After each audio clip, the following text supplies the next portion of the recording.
evening, wrestling fans, and welcome to the Wrestle Talk Podcast. For the next 2 hours, we will bring you the latest pro wrestling news, in-depth analysis of all your favorite promotions from across the globe, and much, much more.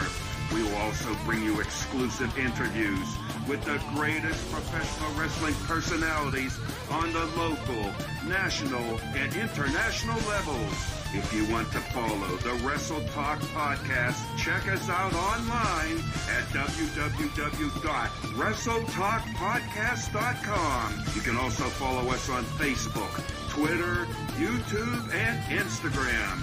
And now, it's time for the reigning, defending, undisputed leader in pro wrestling podcast, the Wrestle Talk Podcast.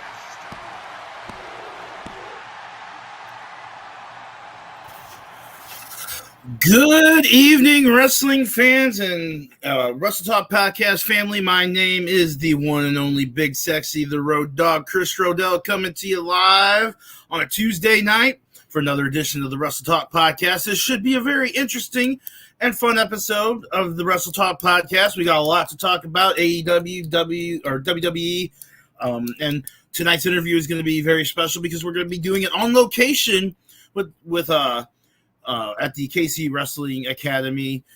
But I can't do this alone. I need to bring in my good buddy and one of the hosts of the Wrestle Talk Podcast, coming to you from the beautiful state of Washington. It's the one and only Justin Wade. Justin, how's it going, my brother? Am I sounding pretty clear? Oh yeah, you sound crystal clear. All right, great. Having some technical difficulties as always. Hey, I got my, it's, we're here to talk about wrestling, man. But, I was born and raised in the St. Louis area. Got your Blues jersey on. I got my Cardinals hat on. It's kind of a sad day. They announced that Adam Wainwright is officially done. He's not going to pitch no more. He put everything out on the line. He left it all out on the field for that to get his 200th win, and it's just he tried to play catch in the outfield the other day, and he just knew it wasn't going to happen. So he had a great career though, man. 200 wins, man. With the same team the whole career, man, that's badass. And he's right up there with Stan Musial when it comes to St. Louis personalities. He might not be. Go ahead. He probably will get one of the he'll probably eventually get a statue outside of Busch Stadium. I mean, you'd have to think so. Now I know we're talking wrestling here, but do you think he's got enough to get into the Major League Baseball Hall of Fame, or just the Cardinal Hall of Fame? Definitely Cardinal Hall of Fame. I'm not quite sure about the Baseball Hall of Fame because 300 is usually the number that you get for So, yeah. But most definitely a Cardinal Hall of Famer, first ballot. I mean, but no, man, we got a lot of wrestling to talk about, man. As you can tell, I tried to get pretty precise with my with the high spots this week. Some of the questioning, and then there were some questions I had after I saw some of the news from this morning. So we got a lot to talk about. Yeah, it looks like you got beautiful weather up there in Seattle right now. Bright sunny. It is no sun. It's a little. It's drizzling just a little bit. Everybody thinks it downpours here. It really doesn't. It's mostly just drizzle, and we'll have this now until probably February, March, and then the sun will start showing up again. But from March, April to September, you have the sun out almost every day with no rain. So. Yes, just a reminder that if you're finding us through a group that you saw our live go into, make sure that you accept permissions so we can put your name up there, or otherwise it's just going to come up as a Facebook user. And we want to give you credit, especially if you have really good takes, because it's gonna be a good night. We're gonna be coming. Sonny is live at the is gonna be live at the KC, one of the KC Wrestling Institute or Wrestling Factory over in Kansas City with our guests this afternoon. So, or this evening. So it's gonna be a fun show. I mean, I really think so. We got a lot to talk about. We got some shows coming up this week and next week. It's just crazy. It seems like we're getting. I don't know what it is, but it feels like back in the day we had a wait period.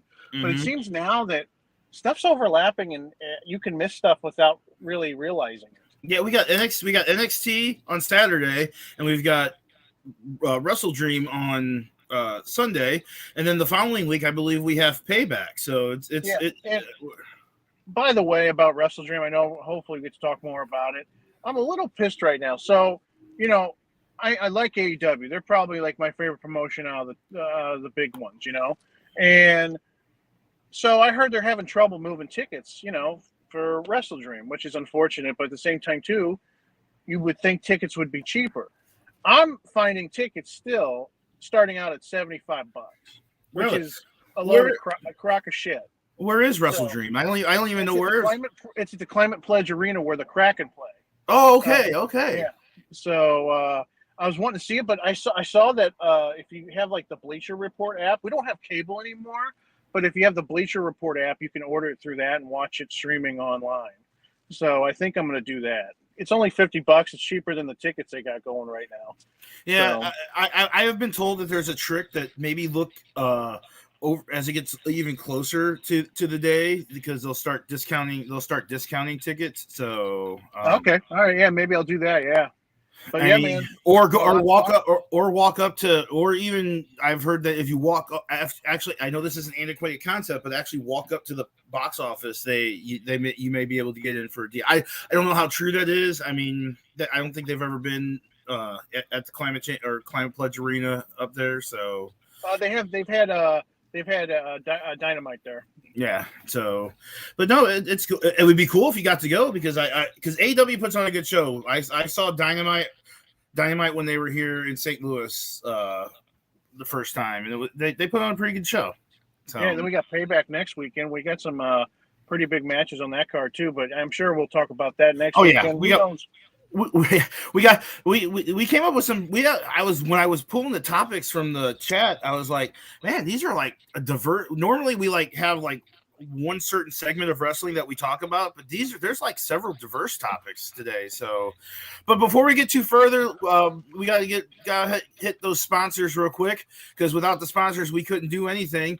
Our sponsors: Royal Mills Transportation, the CEO Dewan Mills, Rathbun Engraving, the Wrestle Talk Podcast mugs are just $20. Nobleman's Barber Lounge in KC, Missouri, Kincaid Arcade at the Oak Park Mall, at I-70 Sports Media with the Maestro Jeremy Karp, Little Popeye Designs. They have those beautiful Wrestle Talk podcast tumblers, and the one and only the FWWC, the world's premier fantasy wrestling group. And at this time also, I'm going to bring in another one of our co-hosts. He's going to join us for a couple of the high spots. Maybe he is live at the KC Wrestling Institute, or Wrestling Academy, I should say. The one and only Sonny Money Mayo. Sonny, how you doing? What's up, brother? I'm doing spectacular, bro. And now listen, we got to get this right. I'm at the KC Pro Wrestling Academy. All right, It's not the Institute, not the rest. KC Pro Wrestling Academy. That's where I'm at right now. Moonshine's back there with a couple of students. They're setting up the ring. They're going to get some training going here in a little while. And once they get that training going on here later on towards the end of this show, we'll get Moonshine over here and we'll talk a little bit about the Pro Wrestling Academy.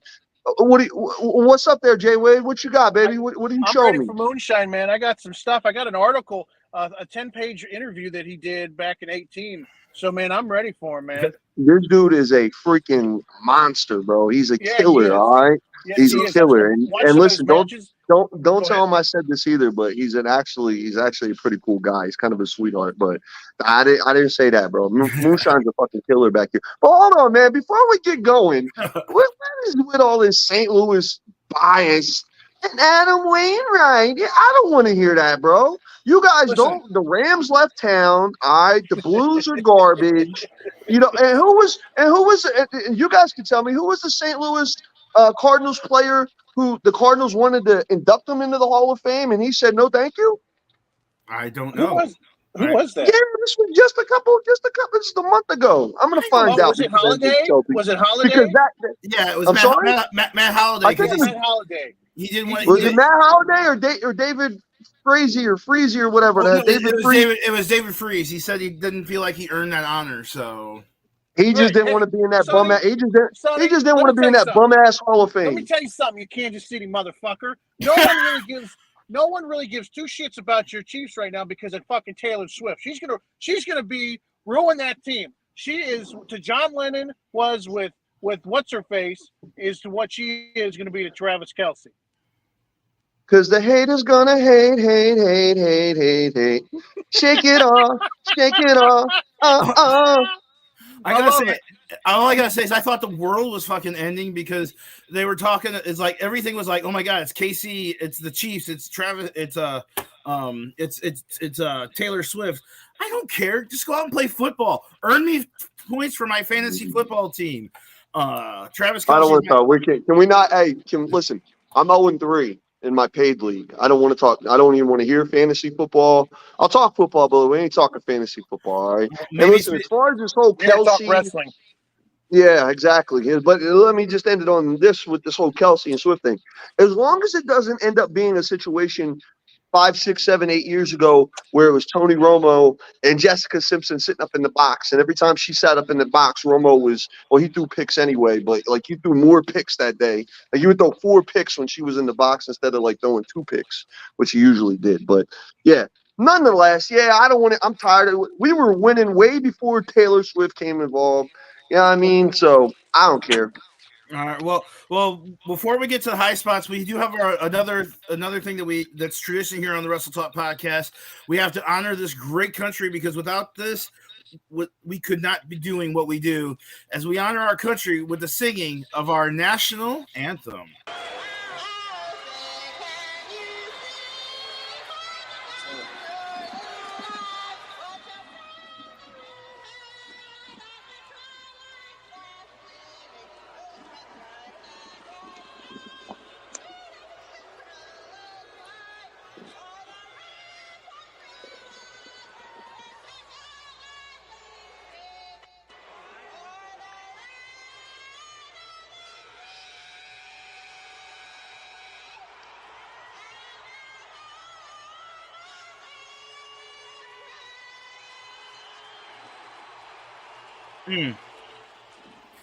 Brings a tear to your eye or blood to your ears, one of the two. I don't know, but I'm still waiting for Joe Lance to come on Wrestle Talk podcast and sing it. I'm holding out hope on that. So he's threatened us with that a couple times, hasn't he? I know he has. So, but let's go ahead. We got some time to fill. We got a lot of high spots, and I think it's gonna be a good night, don't you? I mean, you ready to talk some wrestling? Hell yeah. Yeah, I'm definitely ready to talk some wrestling. What I'm going to do with you fellas here, just kind of before we start, just let you know how it goes with me on this end, because, again, this is a unique episode of Wrestle Talk Podcast. I am live on location downtown Kansas City at the KC Pro Wrestling Academy. Anybody in the Midwest who wants to learn how to become a professional wrestler, this is the place to be. So I am live on location. But what I'm going to do with you fellas here is I'm going to join you probably for the first 2 high spots topics, and then I'm going to peace out so I can go over here and kind of get a little bit of knowledge and maybe not piss them off too bad before we get Moonshine on this second hour. So does that sound good with you boys? Sounds good. Great, brother. I'm just glad you're on, man. Are you gonna get in the ring? Show us your skills. I don't, nah, bro. I'm 37, not 21. You know what I mean? I got sciatica and a beer gut, and indigestion, and I don't know, I got an AARP card in the mail. I think, I'm 47, and I feel you. So yeah, dog, it ain't happening. Let's go ahead and get this started because we can't start off high spots without a little DJ money. Hit it. Mic check. Yeah. All right. Wrestle Talk Podcast. DJ Money. Yeah. Let's go. Welcome to High Spots, where we pop news like flare chops. We dog shots coming through the screens of a laptop. And non-stop like a running speakers of blacktop. We hit hard like chair shots and backdrops. Like a clock flash, look like a belly flop. Now that's hard. We up to speed while they stay slow. Wrestle Talk Podcast, now they know. We about to start the show.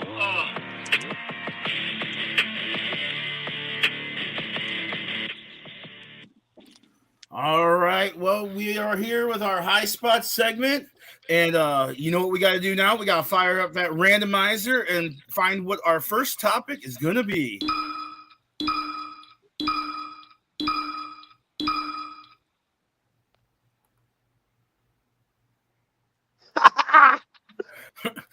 I'm sorry. I really didn't mean to.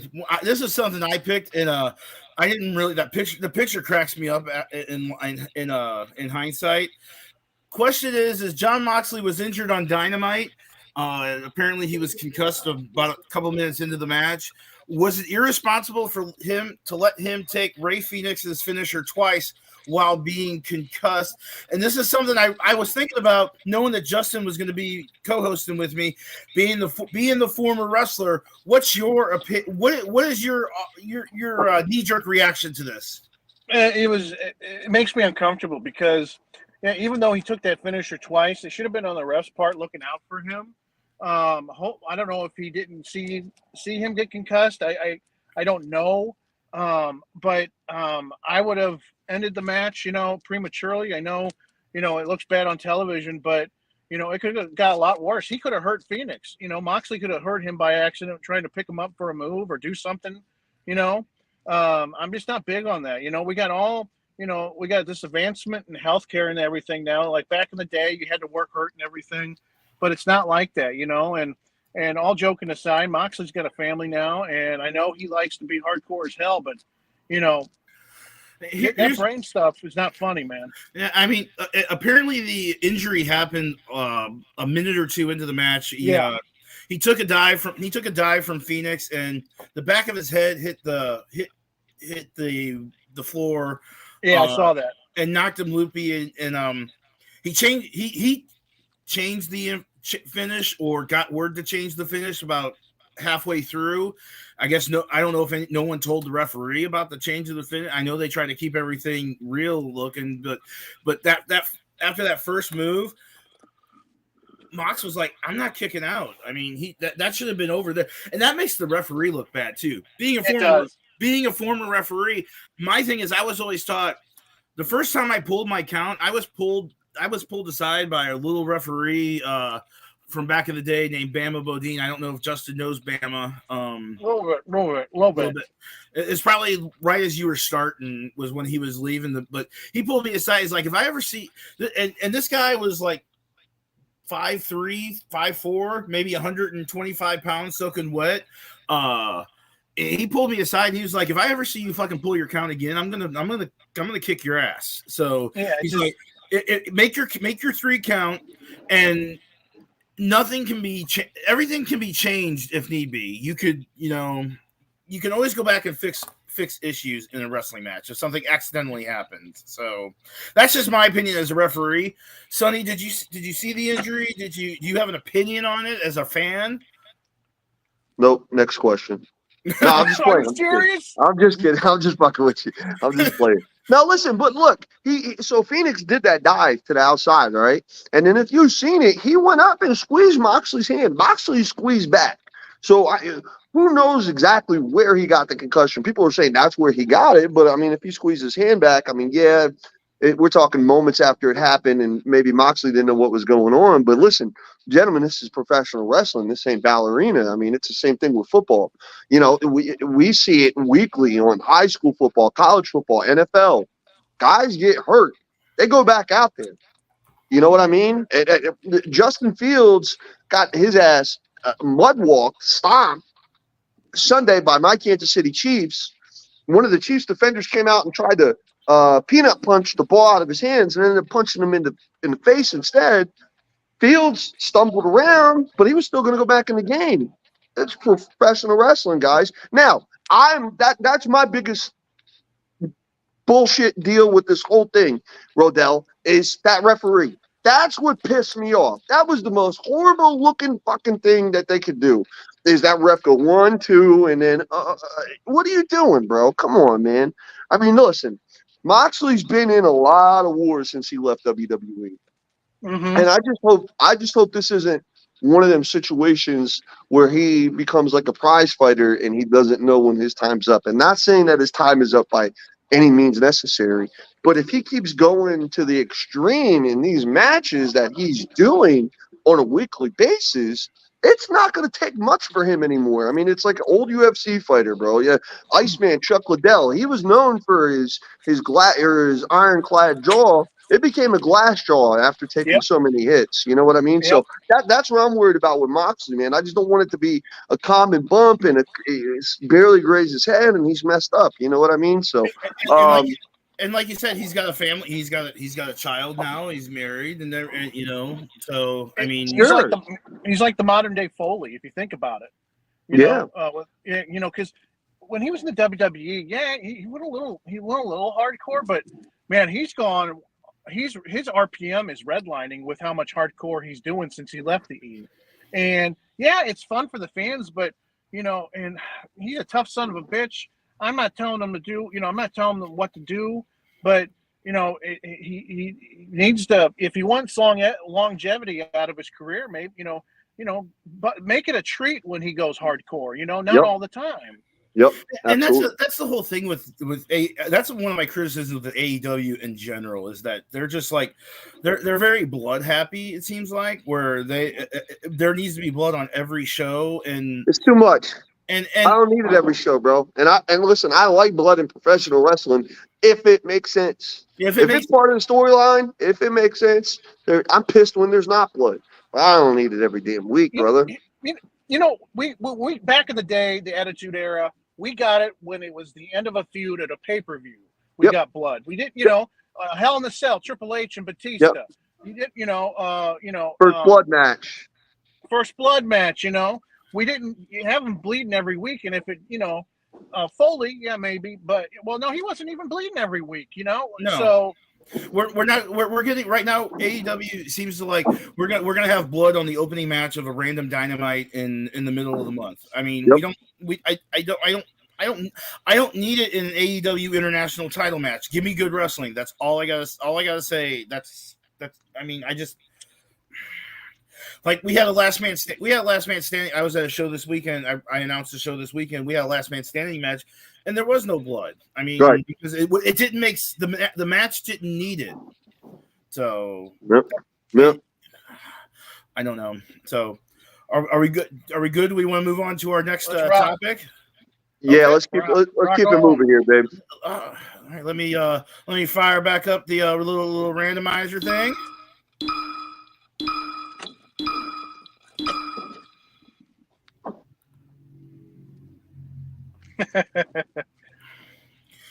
All right, our Cody question, because what do you want to talk about? Well, is Cody's quest to end his journey, i.e., finish the story for a world championship, is it in jeopardy? I sure fucking hope so, because that shit is cheesy as shit, and it's been cheesy since the moment he debuted back in this damn company. If this is not John Cena 2009 WWE PG era shit, listen, bro. And I'm sorry, Jay Wade. I'm sorry, Rodell. This is gonna be my last High Spots question, and I'm gonna jump off because these boys are and gals also. And not to take away from the lady back there, they're getting the ropes up in this ring, and they're about to be getting loud here in the next couple minutes. So, big shout out to Christopher Miles. What's going on there, buddy? Listen, man, I like Cody Rhodes in WWE when he was dashing. I even dug the Stardust gimmick a little bit. Big fan of Cody when he left WWE and with the All In and started AEW and the shit AEW. But him coming back to WWE, why did they push this? Why did they push this man the minute he came back? Like, okay, that was cool that he came back and he debuted against Rollins at WrestleMania. But what, they didn't have any other babyfaces on the roster to push at the time for guys? I understand why Seth Rollins got legit pissed. The dude just walked in the door back in the WWE after X amount of years and starts getting world titles and WrestleMania main event and all that shit. I was not a fan of it. So, yes, I hope it's in jeopardy because, you know, I think he would be a good U.S. champion.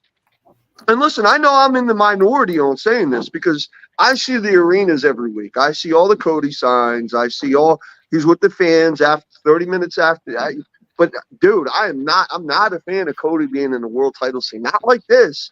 So, you know, I'll give you one reason why he was pushed as soon as he came in. He was the first AEW big name to jump from AEW to WWE. The fuck's that got to do with anything, brother? You know what I mean? I mean that's listen, bro. No, and that's not Road Dog. That's not to discredit you, bro, at all. I see what you're saying, but like, so what? You know what I mean? So what? Listen, I work for R&L Carriers. It's in the same business as FedEx and UPS. So you're telling me if someone from FedEx and UPS comes in that they get seniority on me because they come from a different name? Like, it don't work like that, bro. You know? Cody Rhodes left because he was Stardust and he didn't like being Stardust. So he went off. He started his own company. He had differences and he thought he had to come back to WWE. He was the hottest name in there. But bro, like, I don't know. I'm just ranting and raving at this point. As far as Sonny Money Mayo is concerned, I hope he's not in the main event at WrestleMania 40 in Philadelphia unless it absolutely makes 100% sense. Now, what do I think it's going to be? Yeah, I think he's going to be in the main event one of the nights. And I think it's going to be Roman and Rocky on the other night.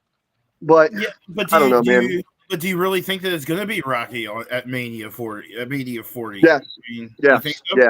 Yeah. I honestly believe it is going to be Rocky, but I'm also championing for that, man. Listen, this bloodline storyline arguably has been the best WWE storyline in the past 3-4 years. You know what I mean? It's got the best ratings, the most talked about on social media, the most hashtags and all that shit. So I think smart marks have been saying, hey, we want Rock in this thing. We want Rikishi in this thing. You know, where's the other, they've mentioned other members of the bloodline. Bring out other members of the bloodline. You know what I mean? I know there's a couple members that are in the independent scene. Bring them in. You know what I mean? I still enjoy the bloodline thing. Now I know they're kind of drifting away from it just a smidge because of Jay and Jimmy, but they're still doing Solo and Roman and whatever on SmackDown. But yeah, man, I think it's very important for this bloodline storyline to end the right way, and that would be, Rocky at WrestleMania 40 standing over Roman, holding the belt, and maybe even take it into SummerSlam from there.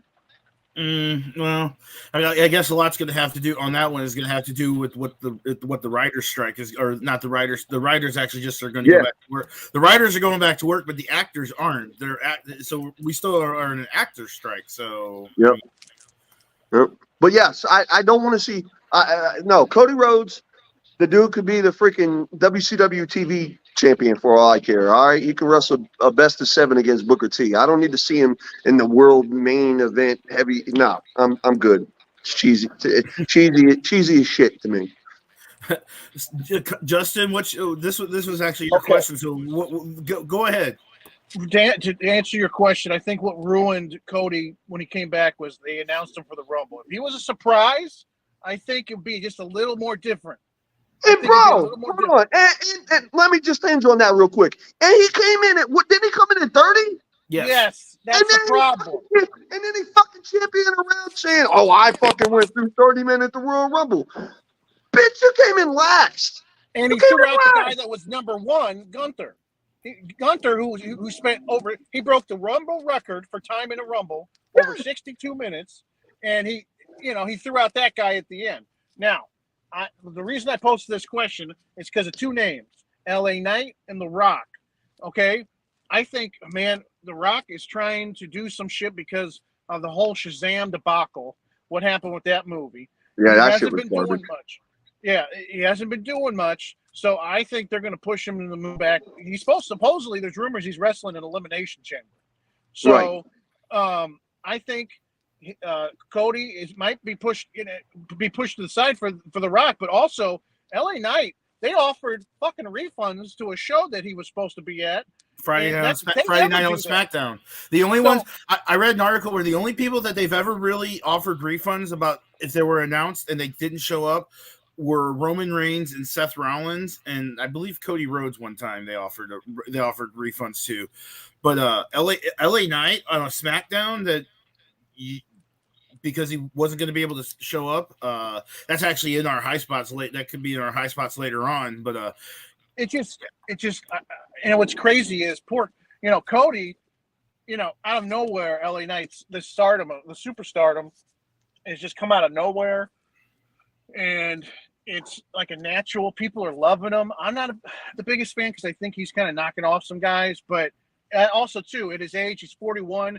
He's DDP 2.0 if you think about it, because DDP was 40 years old when he won his first world championship. So, I just think it's in jeopardy. Cody might be pushed aside here these next couple months. Now, I also heard rumors too that they might push Roman against Cody at Survivor Series and have The Rock screw Roman. So they set up Rock versus Roman at Mania and have Cody going in as champion.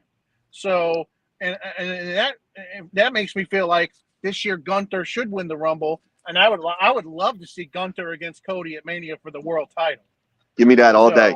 Give me that all day. Renee chiming in that Sunny Money's backdrop is crazy with the background of the training center.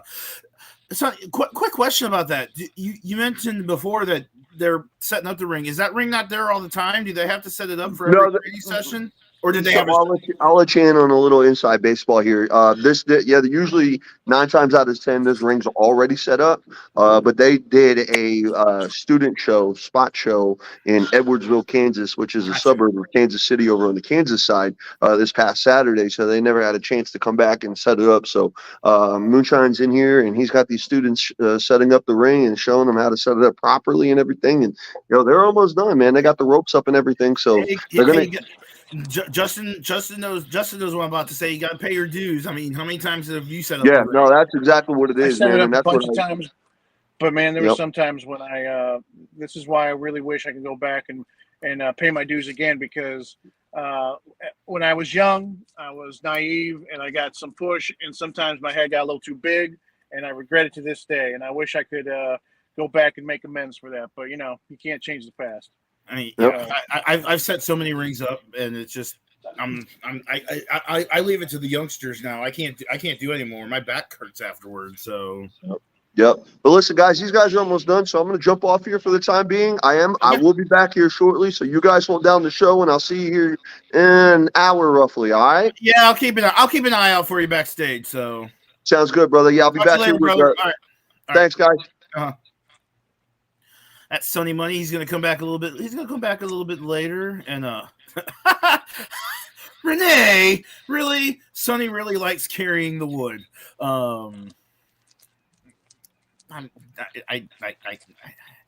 Really immature, Renee. Come on. But do you expect anything less from the Wrestle Talk podcast? So, but yeah, it's the wood. He also likes, holding the pole, if so to speak. The pillars. So. I think I guess that didn't go over well, but going back to your whole your whole WrestleMania 40 question, if Cody wins the belt at the Survivor Series, does it have the same impact that it would if he wanted it at Mania? I do, because Survivor Series is part of the Big Four. I really do. If out of nowhere they just go ahead and speed it up, I mean, give him some credibility. Does The Rock versus Roman lose steam if it's not for a title? Or no, because The Rock's not going to be around. I know he held the belt back in, what was it, 12 or 13 when it was Rock versus Cena 2. He beat Punk at the Rumble, and he defended it at Elimination Chamber against Punk, and then dropped it at the Cena at Mania. But he only wrestled 3 times. So. With Rock being 50 now, he'll be 51ish when Mania comes around. I don't know. I don't think it should be for a belt. The Rock doesn't need a belt. No, the Rock is kind of a special attraction. I mean, you heard the response he got. That a lot of people didn't even know he was going to be there. So yeah, no one did, and I believe that was a whole thing that set off the Endeavor. Sale, that was the first official show under the TKO Productions that wasn't owned by McMahon. I also think it was a very happenstance that because The Rock was there and he did Pat McAfee's show earlier in the day for ESPN. Yeah. And McAfee's one of my favorite wrestling announcers right now when he does announce for the E. And I didn't put it together that they were in Colorado and that SmackDown was in Colorado. And then I'm like, when Pat McAfee came out, I'm like, oh, is the Rock really backstage? I'm like, and then he came out, and I was like, yeah, that was kind of a cool moment for people that have watched The Rock for years, like I have. So and if you just think about it, The Rock's 50, and he 50. He's just he was in the ring. Flair was competing well into his 50s, and he didn't look. The Rock still, he looks better than he did in '98 when he was with the Nation of Domination. Yeah, but you gotta just wonder how much, because there's a different, and you know this, that there's a difference between being in shape, like muscular wise, and in ring shape, because it being in ring shape is completely different than anything. Yes. Because and the last time The Rock competed, he said he tore his shit when he was wrestling Cena for the title at Mania. So. Yeah, Mania, was it Mania 28 or 29? Yeah, it was Mania 29. And so, that's why it was said that he turned down the whole 38 or no 39 this past year. Yeah, he wasn't ready because he wasn't going to be able to be in ring shape. He was in great shape, just not in ring shape. And people are going to be like, "Well, what's the difference?" I'm like, "There's a difference between." There is a big time difference. Ring shape is. Because Justin, you could probably say that you are in shape, but you are not in ring shape. So I'm a big guy. You can tell I'm a big guy. We went in Iowa. You can tell, but I'm a workout fan. I do cardio every day. I lift 4 days a week. But here's the thing: I did a jiu-jitsu seminar with Josh Barnett a couple weeks ago, and it was 2 hours. And in that first 20 minutes, I thought I was going to have a panic attack because it's been so long since I've been on any type of mat like that. Luckily I got my wind. I paced myself. I wasn't going. I was the only one at this seminar that wasn't a part of the jiu-jitsu training school that I was doing the seminar at, out of 40 people. So, it's been a minute. I used to do jiu-jitsu and taekwondo back in the day. And, you got to get, it's like riding a bike. You got to get that cardio, going again. So, but yeah, you couldn't, as much as you remember all the all your wrestling training, if they told you it's like, hey, you got to go in and fill 12 to 15 in a match, you're going to be like, yeah, I'm probably not going to be able to do that. Honestly, if I believe if I'm not, running, it'd be a slow 12-minute match. I can tell you that. I would probably need 3 to 4 months of training before, I'd do anything, show wise. So. Oh, well, Justin, we're moving right along. We've had a couple of good conversations. You want to move on to our next? You want to move on to our next topic? Let's go, brother. The sun just came out here in the great state of Washington. I might throw on my shades, the Hollywood look, So let's keep going, brother. Quick question: Have you found any good pizza? Your mind's gonna be boggled. I finally found some good pizza. The wife went to a work event a week ago. She brought some pizza home from this place. We're going to go back. Real good stuff. And then a couple days later, we went south to Seattle. I found a place called Southtown Pie. Very good pizza. So, you just got to search for it. I'm very happy. We still, this is not our final destination home-wise. But, but I know you said I know when we talked the last time, you still said you were on a hunt to find good pizza because. Yeah. I mean, it took 2 years, but I found it. Hey, so all right, let's fire up that randomizer again. See what we got.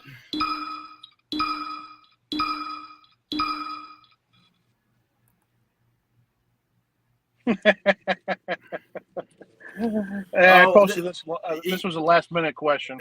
I think this is going to probably be a quick question too, because I mean, is Gunther's reign in jeopardy about taking on Tommaso Ciampa? And I love Tommaso Ciampa. I have been a fan of Tommaso Ciampa for a while.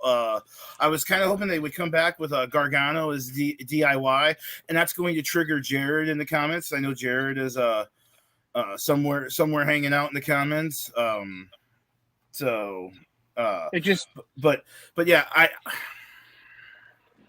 I posted that question because I'm so pissed that they're done with Gable challenging him for, I know they had their 3 matches, but man, I really do wish Gable could be, being pushed on this.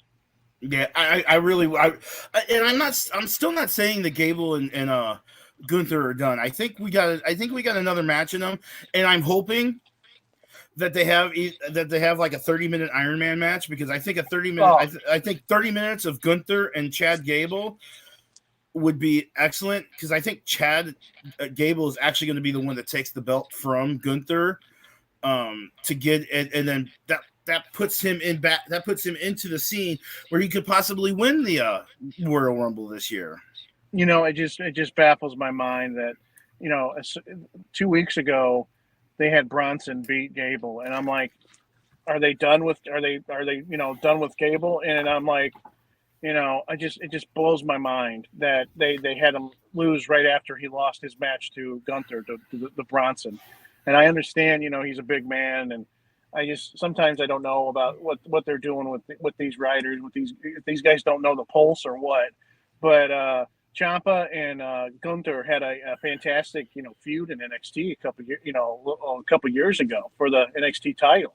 So and Renee wants us to settle an argument for him as we're talking about Chad Gable in the Alpha Academy. Would Jade fit better in with the Alpha Academy as a babyface, or the Hurt Business as a heel? I think Bianca's going to go into the Hurt Business. I think with Lashley and the Profits, but I don't think Jade will fit. I don't think Jade fits into the Alpha Academy either. So, are we talking about Jade Cargill? Jade Cargill, yes. Okay. Yeah, you know what? I don't think she needs to be in any type of faction. I know we're going off this topic, but she should be on her own, and I think that she can be dominating the women's division when she makes the main roster. It's going to make people's heads explode whenever Jade Cargill wrestles Rhea Ripley. We might be able to talk about that. Hopefully, that might pop up a little bit later. But still, Gunther. I will admit, when he came over, I didn't understand him when he was in NXT UK. He was just a guy that chopped really hard, and I didn't get it. However, once he's gotten over to the States and he's lost a lot, he looks completely different than he did when he first. He does. And I commend him for it. But he's put on those matches with him and Gable.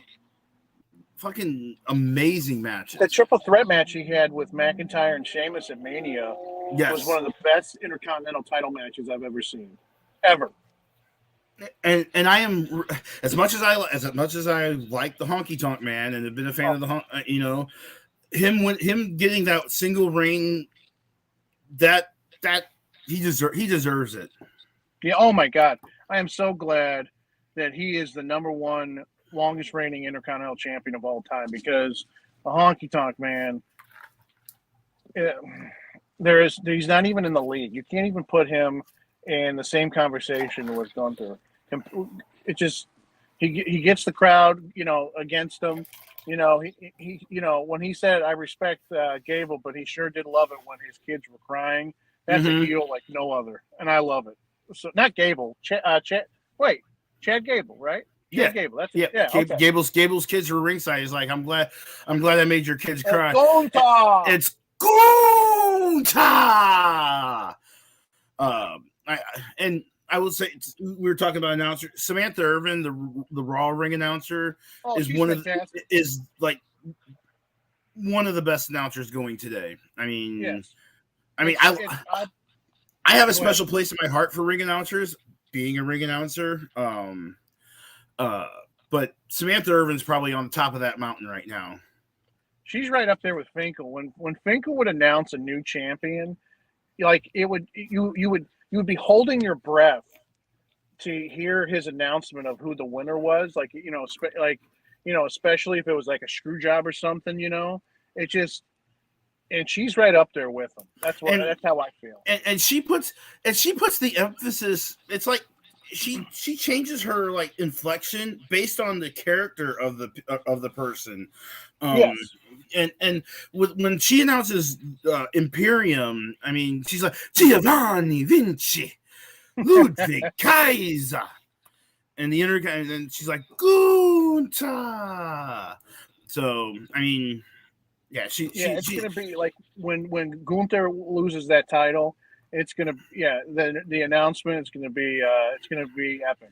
It should be, it would be that it would be, it should be one of almost like really surprised of like, wait, did this actually just happen? I mean, I don't know what to believe. So I mean, but I don't think Gunther is going to lose it to Ciampa. I think it's eventually going to lead to maybe Gargano coming back to save, and maybe start a program with Imperium. And maybe that's just my hope because I like Johnny Gargano. So yeah,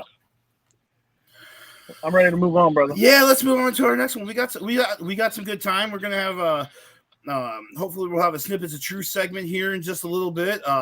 There's no FWWC segment this week because of scheduling issues. So yeah, scheduling conflicts.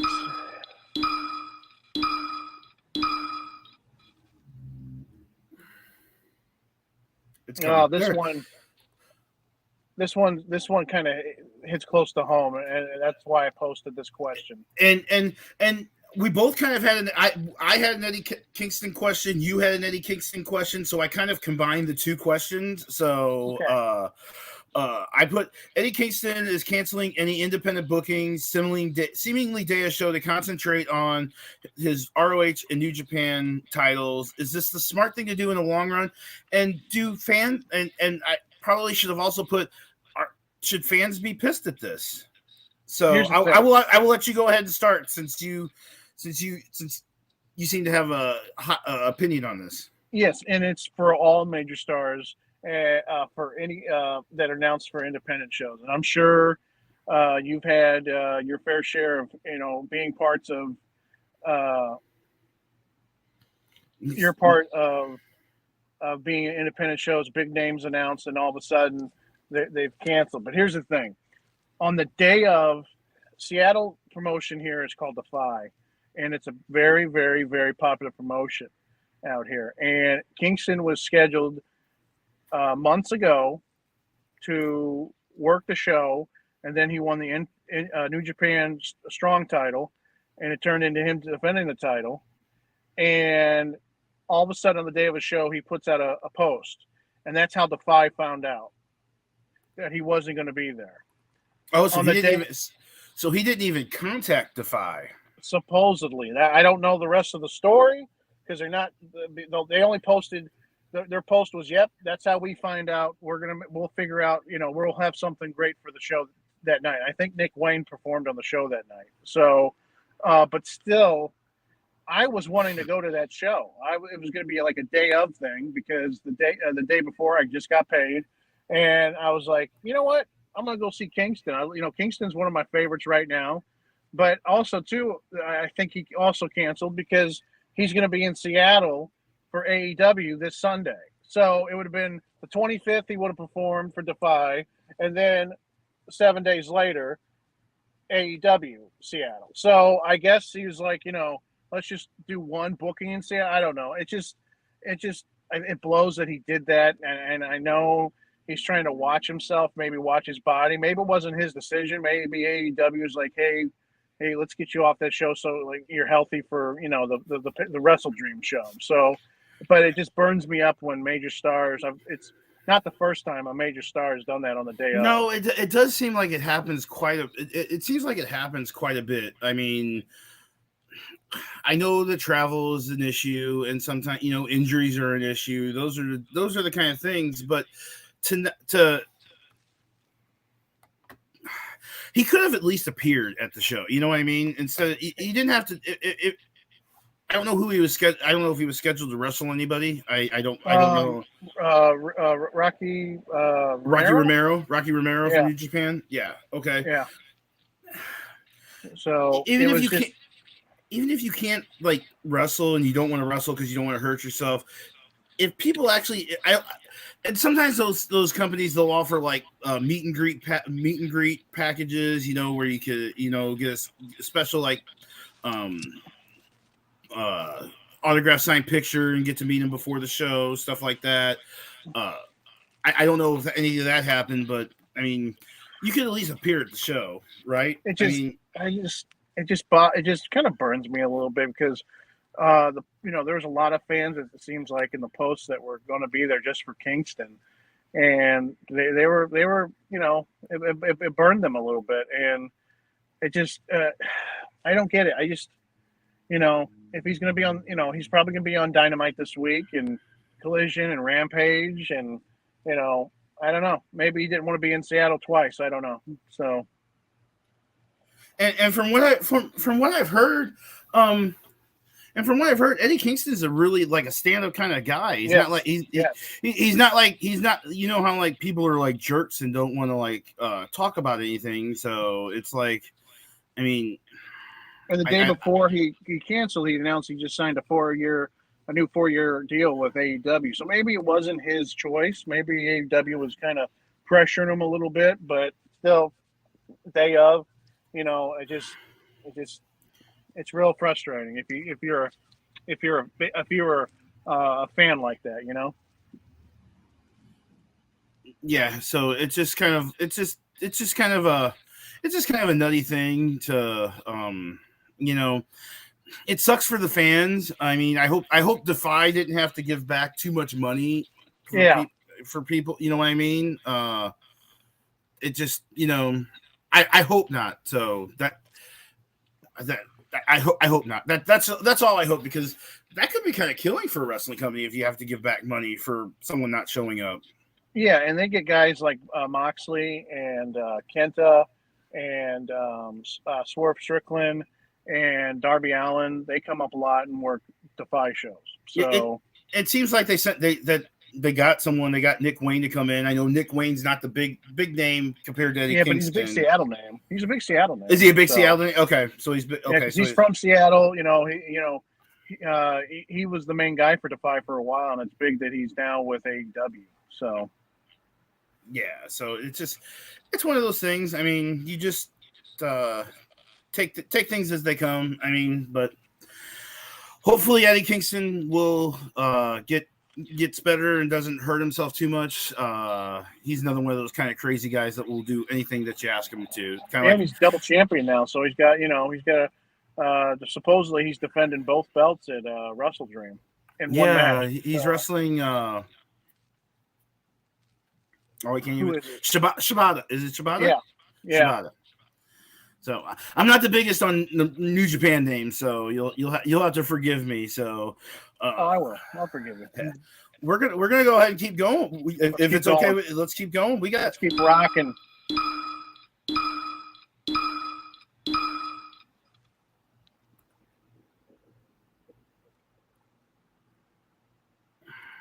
LA Knight. We talked about it a little bit earlier. The main event segment of SmackDown had to been changed due to LA Knight having to leave the building because he tested positive for COVID-19, and as we stated earlier, WWE was offering refunds to people that they were disappointed that they weren't going to get to see LA Knight.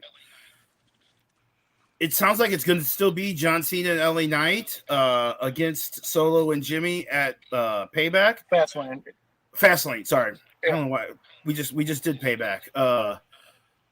What's your whole opinion on this? The main event scene of SmackDown.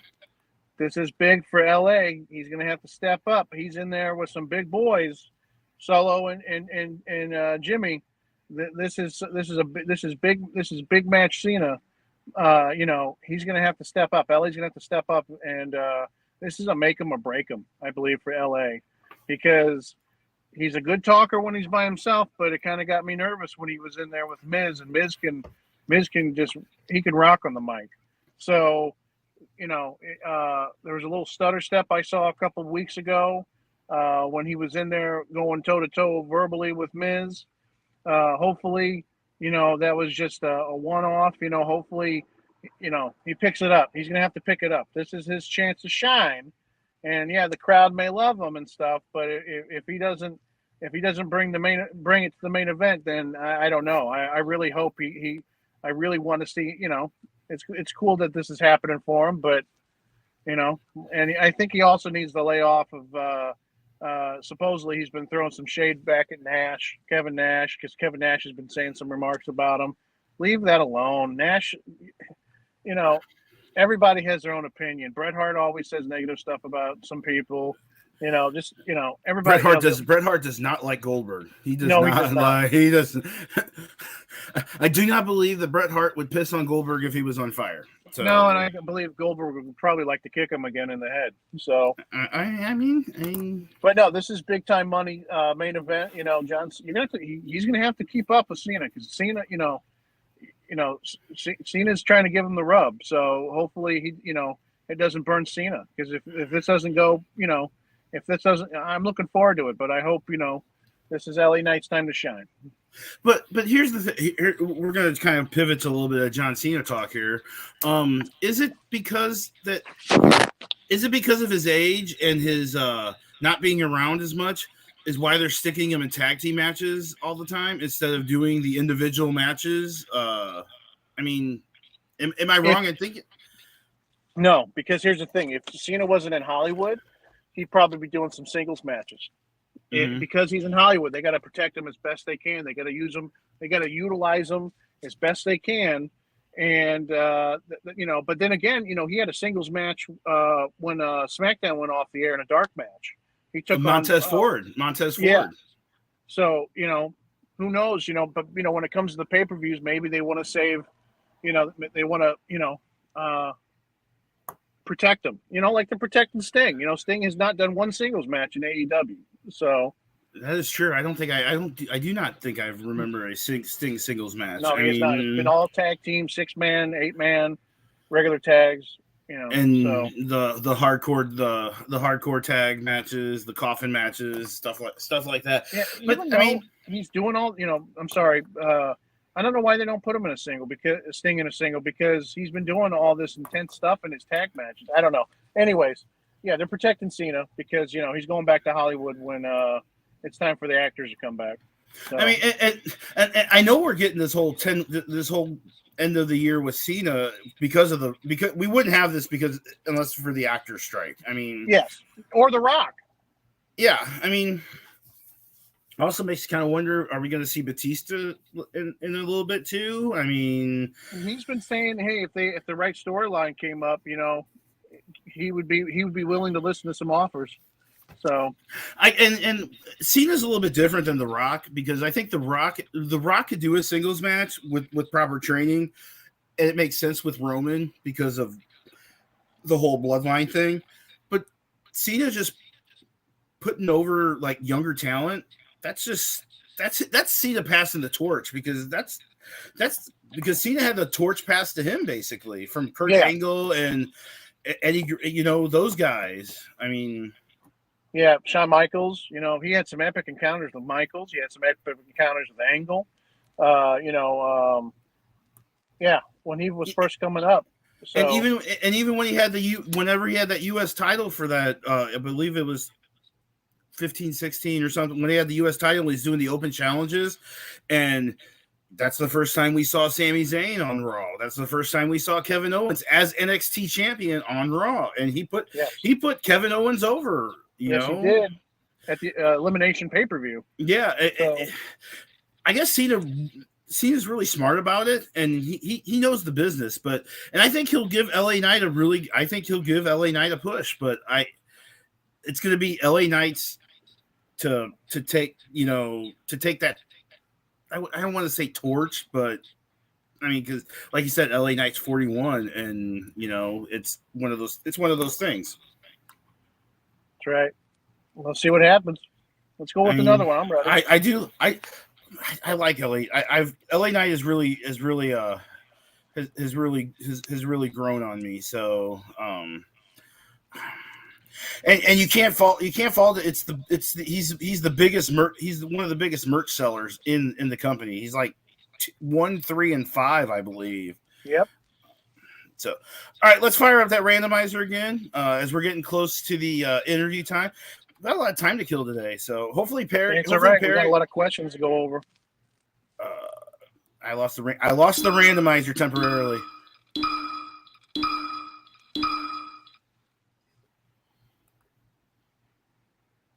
coming so slow. It's got a delay on it. It's all right.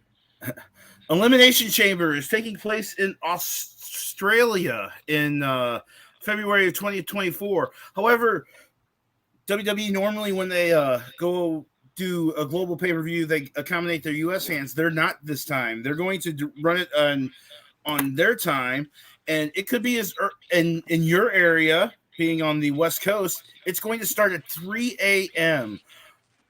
Is this a smart thing to do, or are they alienating their U.S. fan base?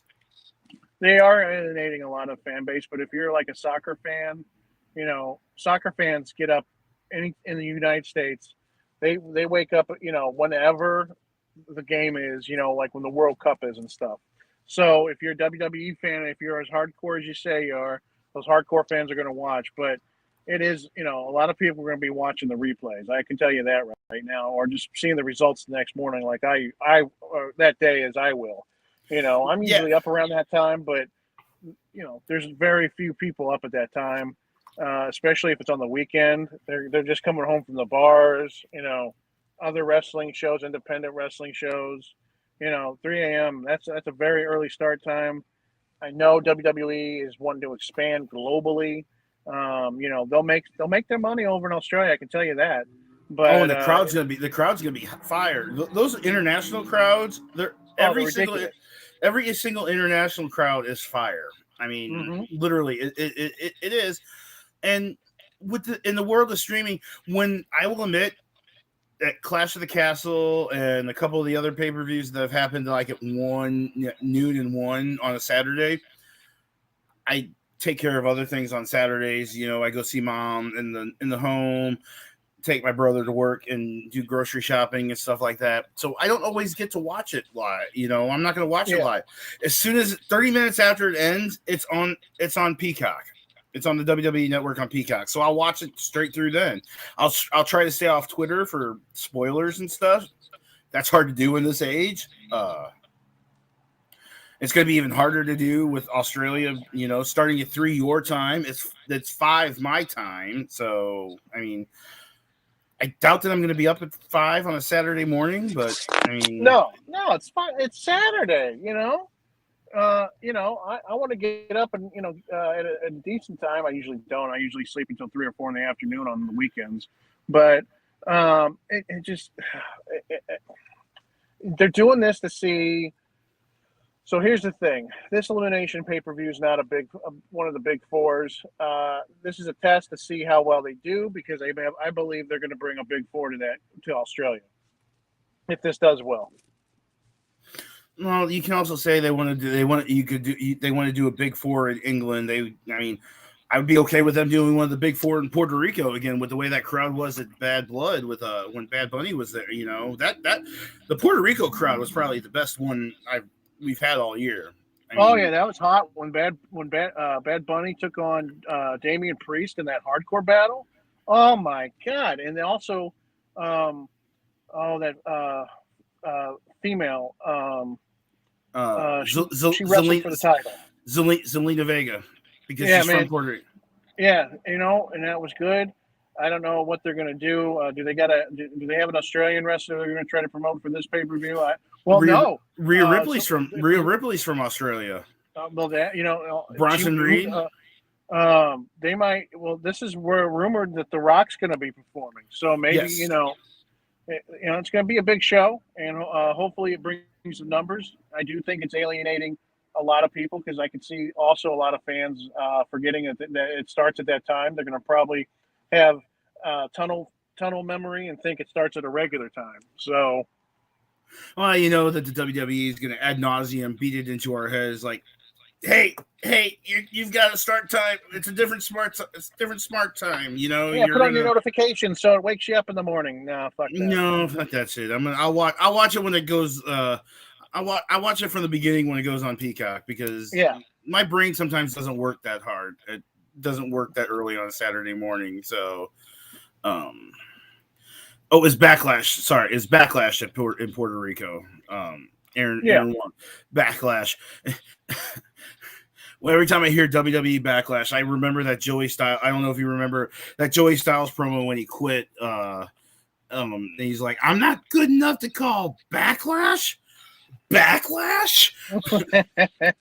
No, man, I remember some great matches from Backlash back in the day. You had a hardcore battle between when Foley gave the rub to Randy Orton back in 2004. I don't know if you remember that, but Foley came back. That was during his Legend Killer phase, wasn't it? Yeah, and they brought the thumbtacks out and everything. So, speaking of thumbtacks, that brings me to a funny story because Chris Jericho was asked about his match, the Ambrose Asylum match from WWE. This is way off top. This is way off topic. I saw a video on him. He was asked about it at some show, some like interview. He's like, yeah, he's like thumbtacks. He's like, I asked Bubba Ray Dudley, is like, have you ever gone through thumbtacks? He's like, yeah, fucking sucks. He's like, so then I asked Tommy Dreamer. I'm like, have you ever done a thumbtack spot? He's like, yeah, it fucking sucks. then he goes to Mick Foley and asks Mick Foley. He's like, Mick, have you ever done a thumbtack spot? He's like, yeah, I fucking love it. and you could see Foley saying that. I mean, yes. If Foley's body wasn't in the condition it's in now, he'd still be jumping off Hell in the Cells. That's all I gotta say. And to put a pin in that story, the end, he's like, because Jericho took the thumbtack spot, and Jericho doesn't wear any like shirt or anything, so he's like, I want to count how many thumbtacks you pull out of me. He's like, they pulled 68 thumbtacks out of him. Apparently, after he took his tights off, there was another one stuck to like his backside region, his undercarriage, and he like, whenever you see him the next night on Raw, apparently he yelled to Dean Ambrose. He's like, 69 thumbtacks. 69 thumbtacks is how many he got pulled out of him. So I personally have never done a thumbtack spot. I don't know if you've done a thumbtack spot. No, hell no. I never got paid enough to where I'd want to do it. So. We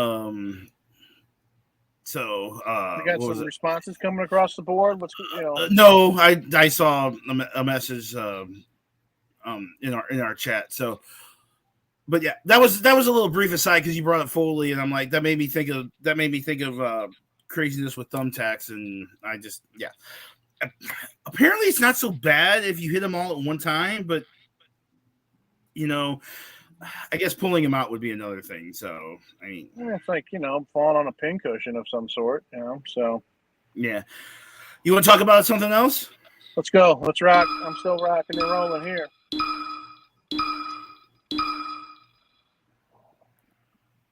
Okay. We wouldn't be a wrestling show if we didn't talk about this. This is the only picture I could find of release of a multiple shot of releases. Yeah. But we know there were more than just this. Which of the most recent WWE releases surprised you the most, and what is next for these released superstars? I am going to say that the one that probably surprised me the most was Dolph Ziggler for his longevity being in the company. Yeah. Booker T said it best. He never changed over time. He just stayed the same. He never evolved. He stayed stagnant. He was trying to be, in my opinion, a knockoff Shawn Michaels with as many super kicks as he was trying to throw.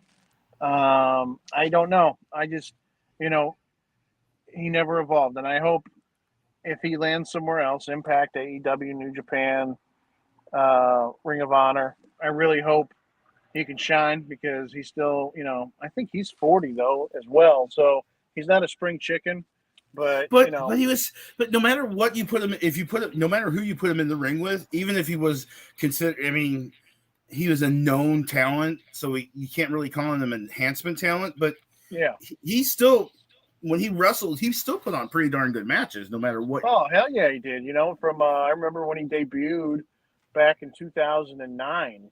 He debuts. My first memory of him is when he debuts in the Rumble. He puts his hand out to Kane and introduces himself. Hey, I'm Dolph Ziggler, and goes to shake his hand. Kane grabs him and chucks him over the ropes. Mm-hmm. And he had a good a good 10 years. The first 10 years, he was world champion to be Alberto Del Rio, but he got concussed, had to drop the belt. It just, he had some fantastic matches. I remember Rumble 2012 at the Scott Trade Center.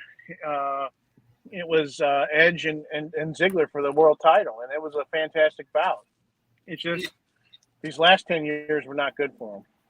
Yeah, it's like he became forgotten, and I'm afraid the Miz is going to be that way too. However, the Miz is different. That he just decides that he does everything that WWE asks for him. He'll go out on these press junkets. He'll go out on these talk to the media. He'll do anything that they ask him to do. And he could still talk. Not that Dolph couldn't talk, you know what I mean? Dolph was still a pretty good talker. I mean, yeah, he was a good talker. Just his character was not. I don't know. It was forgettable. He kind of reminded me, of a better Marty Jannetty. So it just, I hope he, does well elsewhere. I'm kind of relieved that they let Ali go because he'll shine somewhere else. Yeah. I think he'll do fine in AEW if they pick him up. He's been asking for that release for a while. So, I mean, if they're not going to do anything with him, it's one of those. It's just, if someone asks for the release, just let him go. Let him go. Man, Riddle. I wasn't shocked to see Riddle go because his 9 lives ended. He kept making drama for himself. That's all I got to say. Yeah, and, he's got some demons. I think it's almost similar to kind of like a Jeff Hardy type thing, Yeah. And I hope he gets help for it. I hope he gets help for his demons. I mean, well, it doesn't help that right before they released him, they're like, all right, we just brought him back. Let's see what we can do with him. Let's try to give him a small push, but not a major push. And he comes out saying he got sexually assaulted by a TFA agent at an airport in New York. What the hell are you doing? What in the hell are you on to be doing this? Just because supposedly he was drunk coming off the plane and causing the disturbance. And what do you don't draw attention to yourself like this, dude. I'm like, and they're baffled. So WWE was like, let's cut our losses with this one. And the whole fact with the whole Endeavor thing, Endeavor being under UFC, he didn't have a real good relationship with UFC either. No, not at all. He left on really bad terms with Dana White and them. So Dana's probably like, this is about the same stuff he did when he was in UFC. So you're probably best to cut him. And talking about these releases, there has been a rumor that the reason why the releases happened is because they're making main roster money and not doing things on the main roster. Yeah. Like Ali was in NXT. Ziggler hasn't been seen on TV for God knows how long. Aaliyah, same with Aaliyah, same with every. And there might be Dana Brooke was in NXT. Matt Riddle is about the only one that you really got any real TV time. So it's like there is talk about bringing them back on lower money contracts. But I could see Dolph Ziggler joining his brother over in AEW because his brother's in AEW. Yeah. Under his real name, Ali could probably thrive in like an Impact. He could probably do real well in Impact, be the X Division champion. Riddle has been said to have like several MMA companies come after him. And he was fucking phenomenal when he was on the independent scene. Some of his matches, he had a match with Walter years ago, and they tore the house down. So they'll be fine. I mean, look at Zack Ryder when he got released. Zack Ryder posted something. He's like, this may seem like a really bad day, but you just got to kind of dust yourself off and keep going. And look at Matt Cardona, Matt Ryder. I can buy both of his names. Matt Cardona. I mean, he's doing pretty well being on the independent scene. I mean, and my biggest head scratcher was. Not that she was released, but why they signed her back to begin with, because they didn't do jack squat with her, was Emma. I don't know why they brought her back. Maybe it was because of she was a boyfriend of Riddick Moss, who also got released. Maybe maybe because you kind of hate to say it, it's like maybe it was to block her from going to AEW. I mean, yeah, I don't know. It just, and also wasn't Rick Boggs. Boogs was released too. Yeah, and he's saying it was political, and I'm like, don't be starting that shit because they'll never want to bring you back. Right. So, he's like his push was killed when Vince McMahon stepped down. I'm like, I could see it because put Rick Boogs and Rick Rude together. Put Rick Boogs and Rick Rude side by side. They kind of looked alike near the end. I mean, yeah, because he cut his hair and stuff. He cut his hair short, and man, he's got a phenomenal. He's ripped like no other. So. But what killed his momentum was when he blew out his quad at Mania, and you could tell it happened. It's like one of those things. Like you could just tell he picked them up, and that quad exploded in his leg. So I mean, it was a freak accident. It happens. Hopefully he'll wind up elsewhere. But these guys might be re-signed later on down the line. Look, they brought back a handful of them when they did it a couple years ago. They brought back Braun Strowman.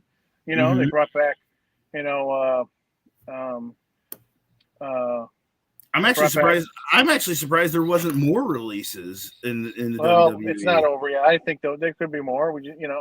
But also too, they're probably playing, minding their P's and Q's because if they release a handful of them, they're going to be on the competitor show down the line. So maybe they're, let's do it. Let's pay close attention to how we do this. Non-competes are also too. I think it's funny. They release all these guys, and then today they sign Jade Cargill. They release all these people, and they sign her to a multi-year contract. Yeah, it's the non-compete clauses are allegedly 90 days if you're a main roster, 30 days if you're an NXT.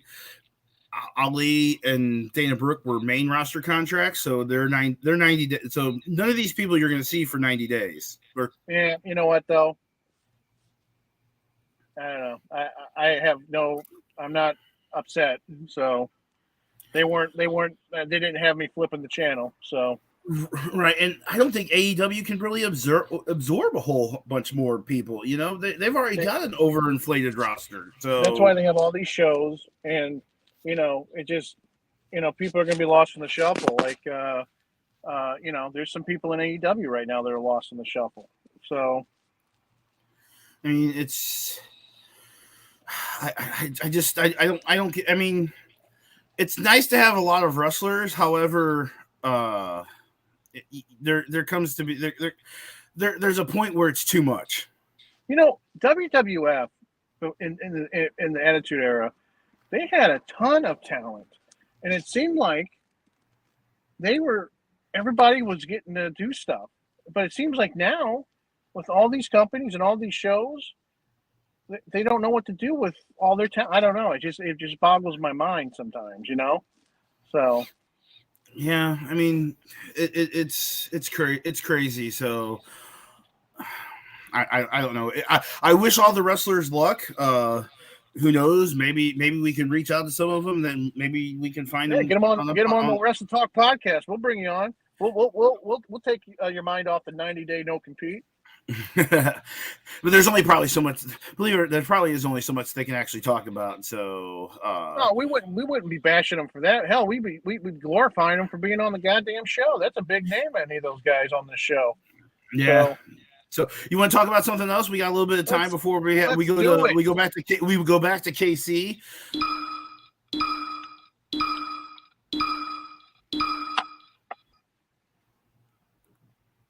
I'm pulling up the first one I see. Yeah, here we go. AEW.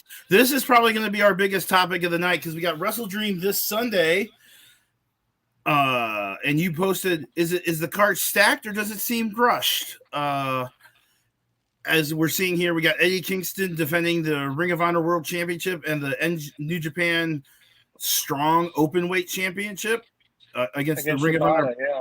Shibata. Now, Shibata is a really good wrestler. I've only seen him a couple times, and that boy can move. Yes, he can. Now, here's the thing. I think I threw in a handful of pictures for the card. Yes, there was a handful of pictures. We have the match I'm really wanting to see. I'm wanting to see this match. It's going to be a big match. I really wish they would have just done the, Omega Osprey 3 on this show, but I understand maybe, they're protecting them because it feels like I do believe this pay-per-view seems a little rushed because we just had All In and All Out a couple weeks ago. So, look at that, Aussie Open, they were just FTR, Aussie Open. So we got Swerve Strickland and Hangman Adam Page, and I think I know the one that you want to talk about because it's the one that I picked out of everything. Yeah, and it's going to be the kind of I didn't have it in the landscape format. The Bryan Danielson versus Zack Sabre Jr. My God, they're gonna tear. I hope they made that's the main event for the show because I know there's a couple other matches. The Ring of Honor tag team titles are on the line. MJF and Adam Cole. Well, I don't know. Adam Cole looked like he injured himself. Yeah, they were actually. I saw an article as we were getting ready to go live that Tony Khan would explain Adam Cole's injury as it comes out. But as of right now, they are scheduled. I believe. Are they against the Kingdom or Matt Taven and Michael Bennett? I'm looking it up right now. So go ahead and talk about how you want to see how bad you want to see Sabre and Sabre Jr. and Danielson. It's going to tear the house down. Now, I can tell you this: I'm a little head scratching my head that they're not having MJF defend the world title at Wrestle Dream. But I've also heard. Okay, so I'm also a little bummed that Samoa Joe's not on the card. Here's the thing: what I've heard. So Tony Khan's come out and said that this pay-per-view is going to change the landscape of some sort. He said something to that effect. There are big-time rumors coming out. Go ahead, Rodell. I know what you're talking about. Go on. I know exactly where you're going with this because I kind of heard that rumor yesterday floating around. And Tony Khan's not coming out saying no, that he's purchased New Japan Pro Wrestling. That is a big-time rumor. Now, just hear me out. This is going to be this man. He's got Ring of Honor. He's got AEW and New Japan. Just think of the matches we could be seeing in New Japan. And if this is true, this is one of the biggest wrestling news stories. I believe it's bigger than the WWE UFC merger, in my opinion. This, because New Japan, the history of New Japan, All Japan Pro Wrestling, they've always been owned by the people in Japan, and if this is true, this is man, and maybe this, maybe Wrestle Dream is where they announce it because they did say there might be a big announcement at Wrestle Dream. He said Tony Khan, I believe, said something that a new era begins at Wrestle Dream, and I mean, there's a New Japan dojo in California. Yes, there is. But I'm just saying. Besides that, though, man, how much money is that Khan family worth? Are they in the billions of how much that Khan's family? Yes, they are worth a lot of. They are worth a lot. They are owners of the Jacksonville Jaguars in the NFL. Yes, and I've also heard that even if the ratings are not great for AEW, that as long as they keep shelling out money to TBS and TNT, they're going to keep those shows on the air. So Khan. It's one of those things that Warner Brothers Discovery, I'm wondering if they want to buy in a little bit to it because I also heard the rumor. This goes completely off of what we're talking about with Wrestle Dream. We'll get back to that in a second, but apparently they're in negotiations with Warner Brothers Discovery, and I know we brought this up maybe last month about how them utilizing the Warner Brothers Discovery streaming services Max. Yes.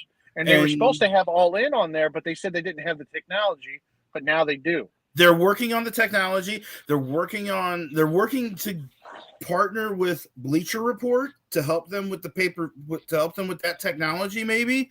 That Bleacher Report's going to have a section on Max, and it's not gonna be similar to the WWE on Peacock, where you get the premium live events free, you don't have to pay any extra.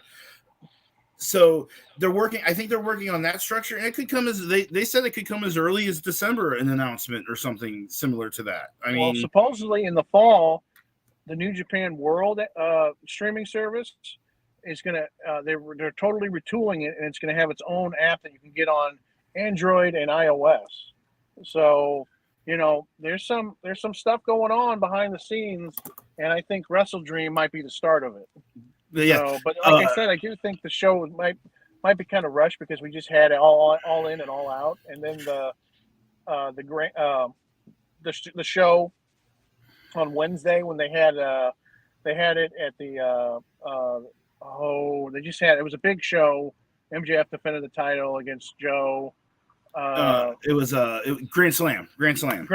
Yeah. So it just feels like we're not able to catch our breath from what's going on. Which is where Adam Cole may have been injured at, because apparently he jumped. It looked like he jumped down from the elevated ramp, and it looks like he might have tweaked an ankle.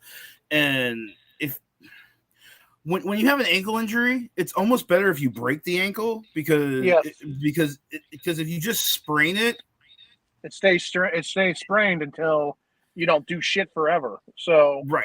It's almost better if you break it, because then the break can fix itself.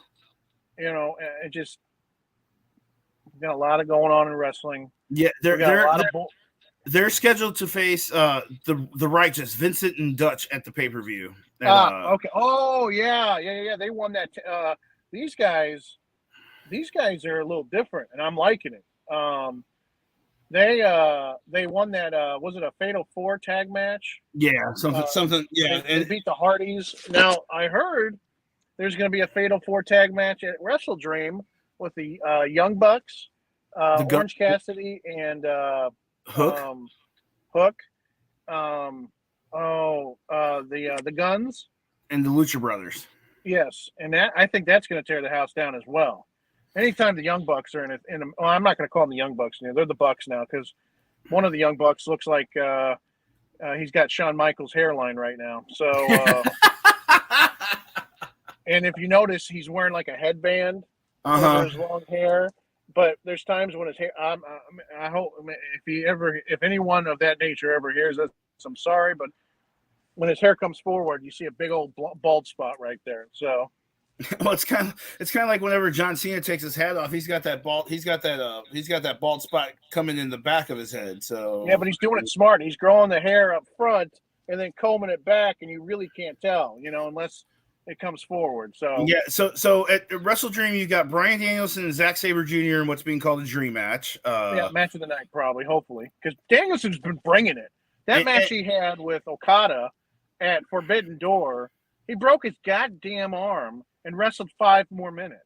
So, and I'm not as familiar with Zack Sabre Jr. as I probably should be. He brings it. He's intense, just like Ospreay. You got Adam Page and Swerve Strickland. That'll probably be pretty good, because both of those guys can go. I think it was originally supposed to be Moxley against Strickland. They took him out. Yeah, FTR versus Aussie Open for the AEW tag belts. We talked about the Ring of Honor tag belts. You got Jericho and Omega and Ibushi versus Takeshita, Guevara, and Will Ospreay. Man, God, I love oh man. If we talk about another segment, we have another high spot, and I'm hoping it's toward one of my questions, because I got the list right here. If I think you know what I'm talking about, the 1 through 500. If you know okay, I'm like list. What are we talking about? I completely forgot about that. Have some.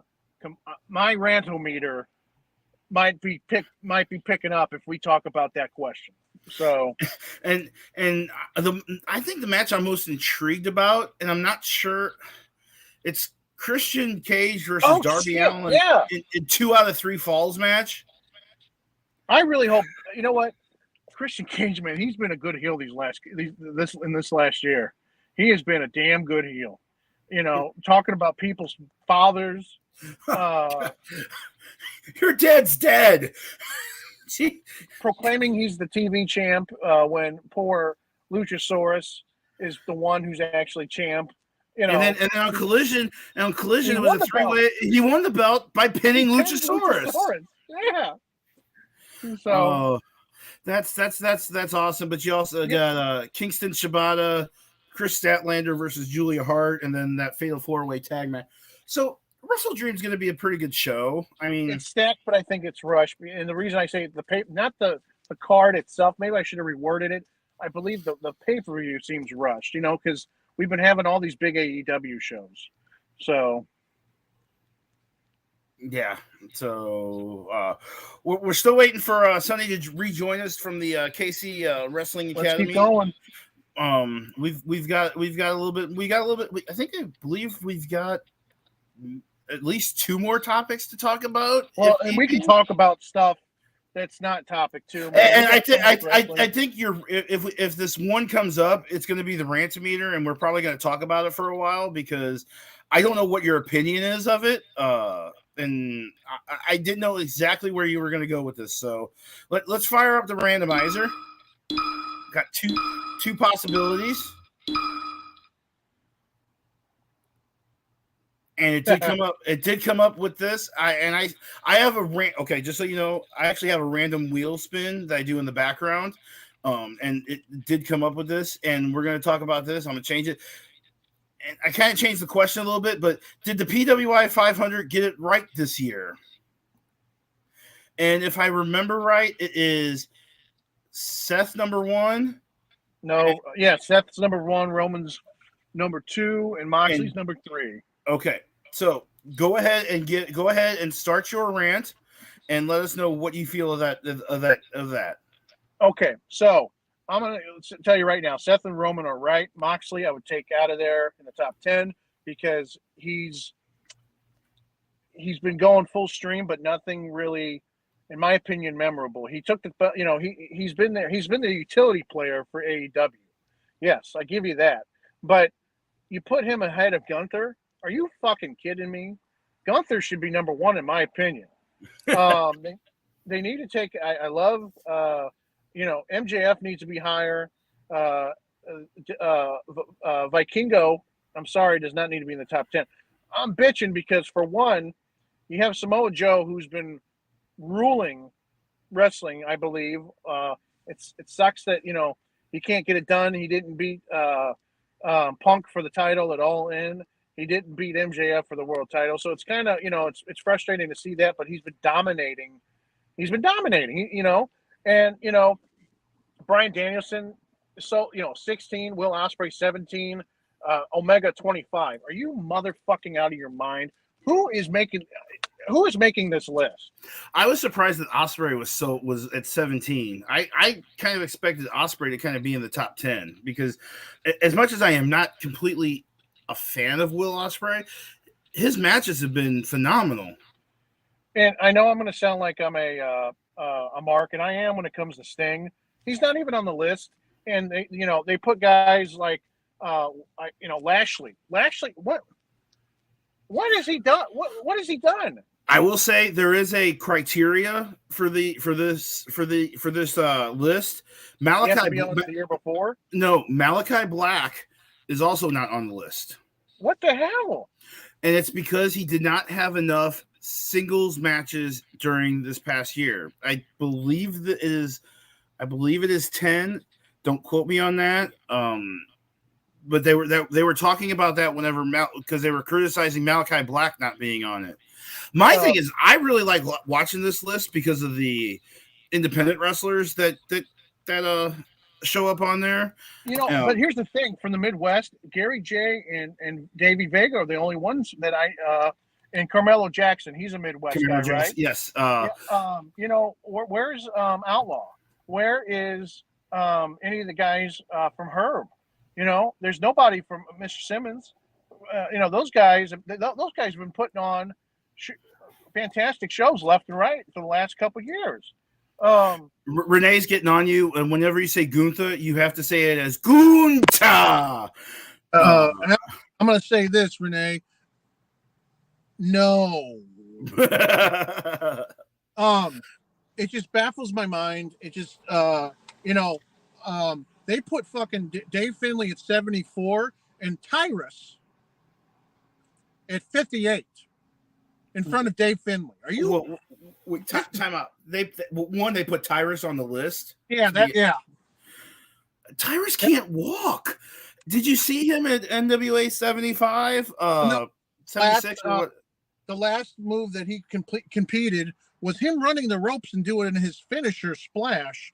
And oh my God. Baffles my mind that, we got this. It's just, this list is ridiculous. Let's see. Austin Theory should have been higher. He's 45. I'm not even in the 100s yet. AJ Styles is 99. Now I can see maybe because he was injured for a little bit, but why would you put Lashley ahead of AJ? I think he's ahead of AJ. I should have marked these down. I should have highlighted them. Alex Shelley, he's the heavyweight champion or the world champion of Impact, and he's low on the list. I believe the rating period is June of last year to June of this year. I believe that's the rating period. So you said Malachi Black's not on it, but Brody King is at 154, part of his triad team. Yes, because Brody King had more singles matches than I don't think Malachi Black's had a singles match this year. It just, and we're getting a couple other people from the Midwest. Warhorse is on Josh Elliott says Warhorse is on the list. Okay, good. Derek Neal is also on the list. And there's also got one called Manders is on the list at 116 something. There were several others. Billy Starks, former guest of the Wrestle Talk podcast, who's also in Ring of Honor right now, but she still wrestles on the independent scene quite a bit and is going to be at Anarchy. She's on the list. I believe she might be top 100 if I'm not mistaken. So I thought they had a female 500 though. They do, but they still put the females on the overall PWI 500. So where in the hell is Rhea Ripley then? That I can't tell you. I don't know. I didn't put together the list. And they got Damian Priest low on this list too.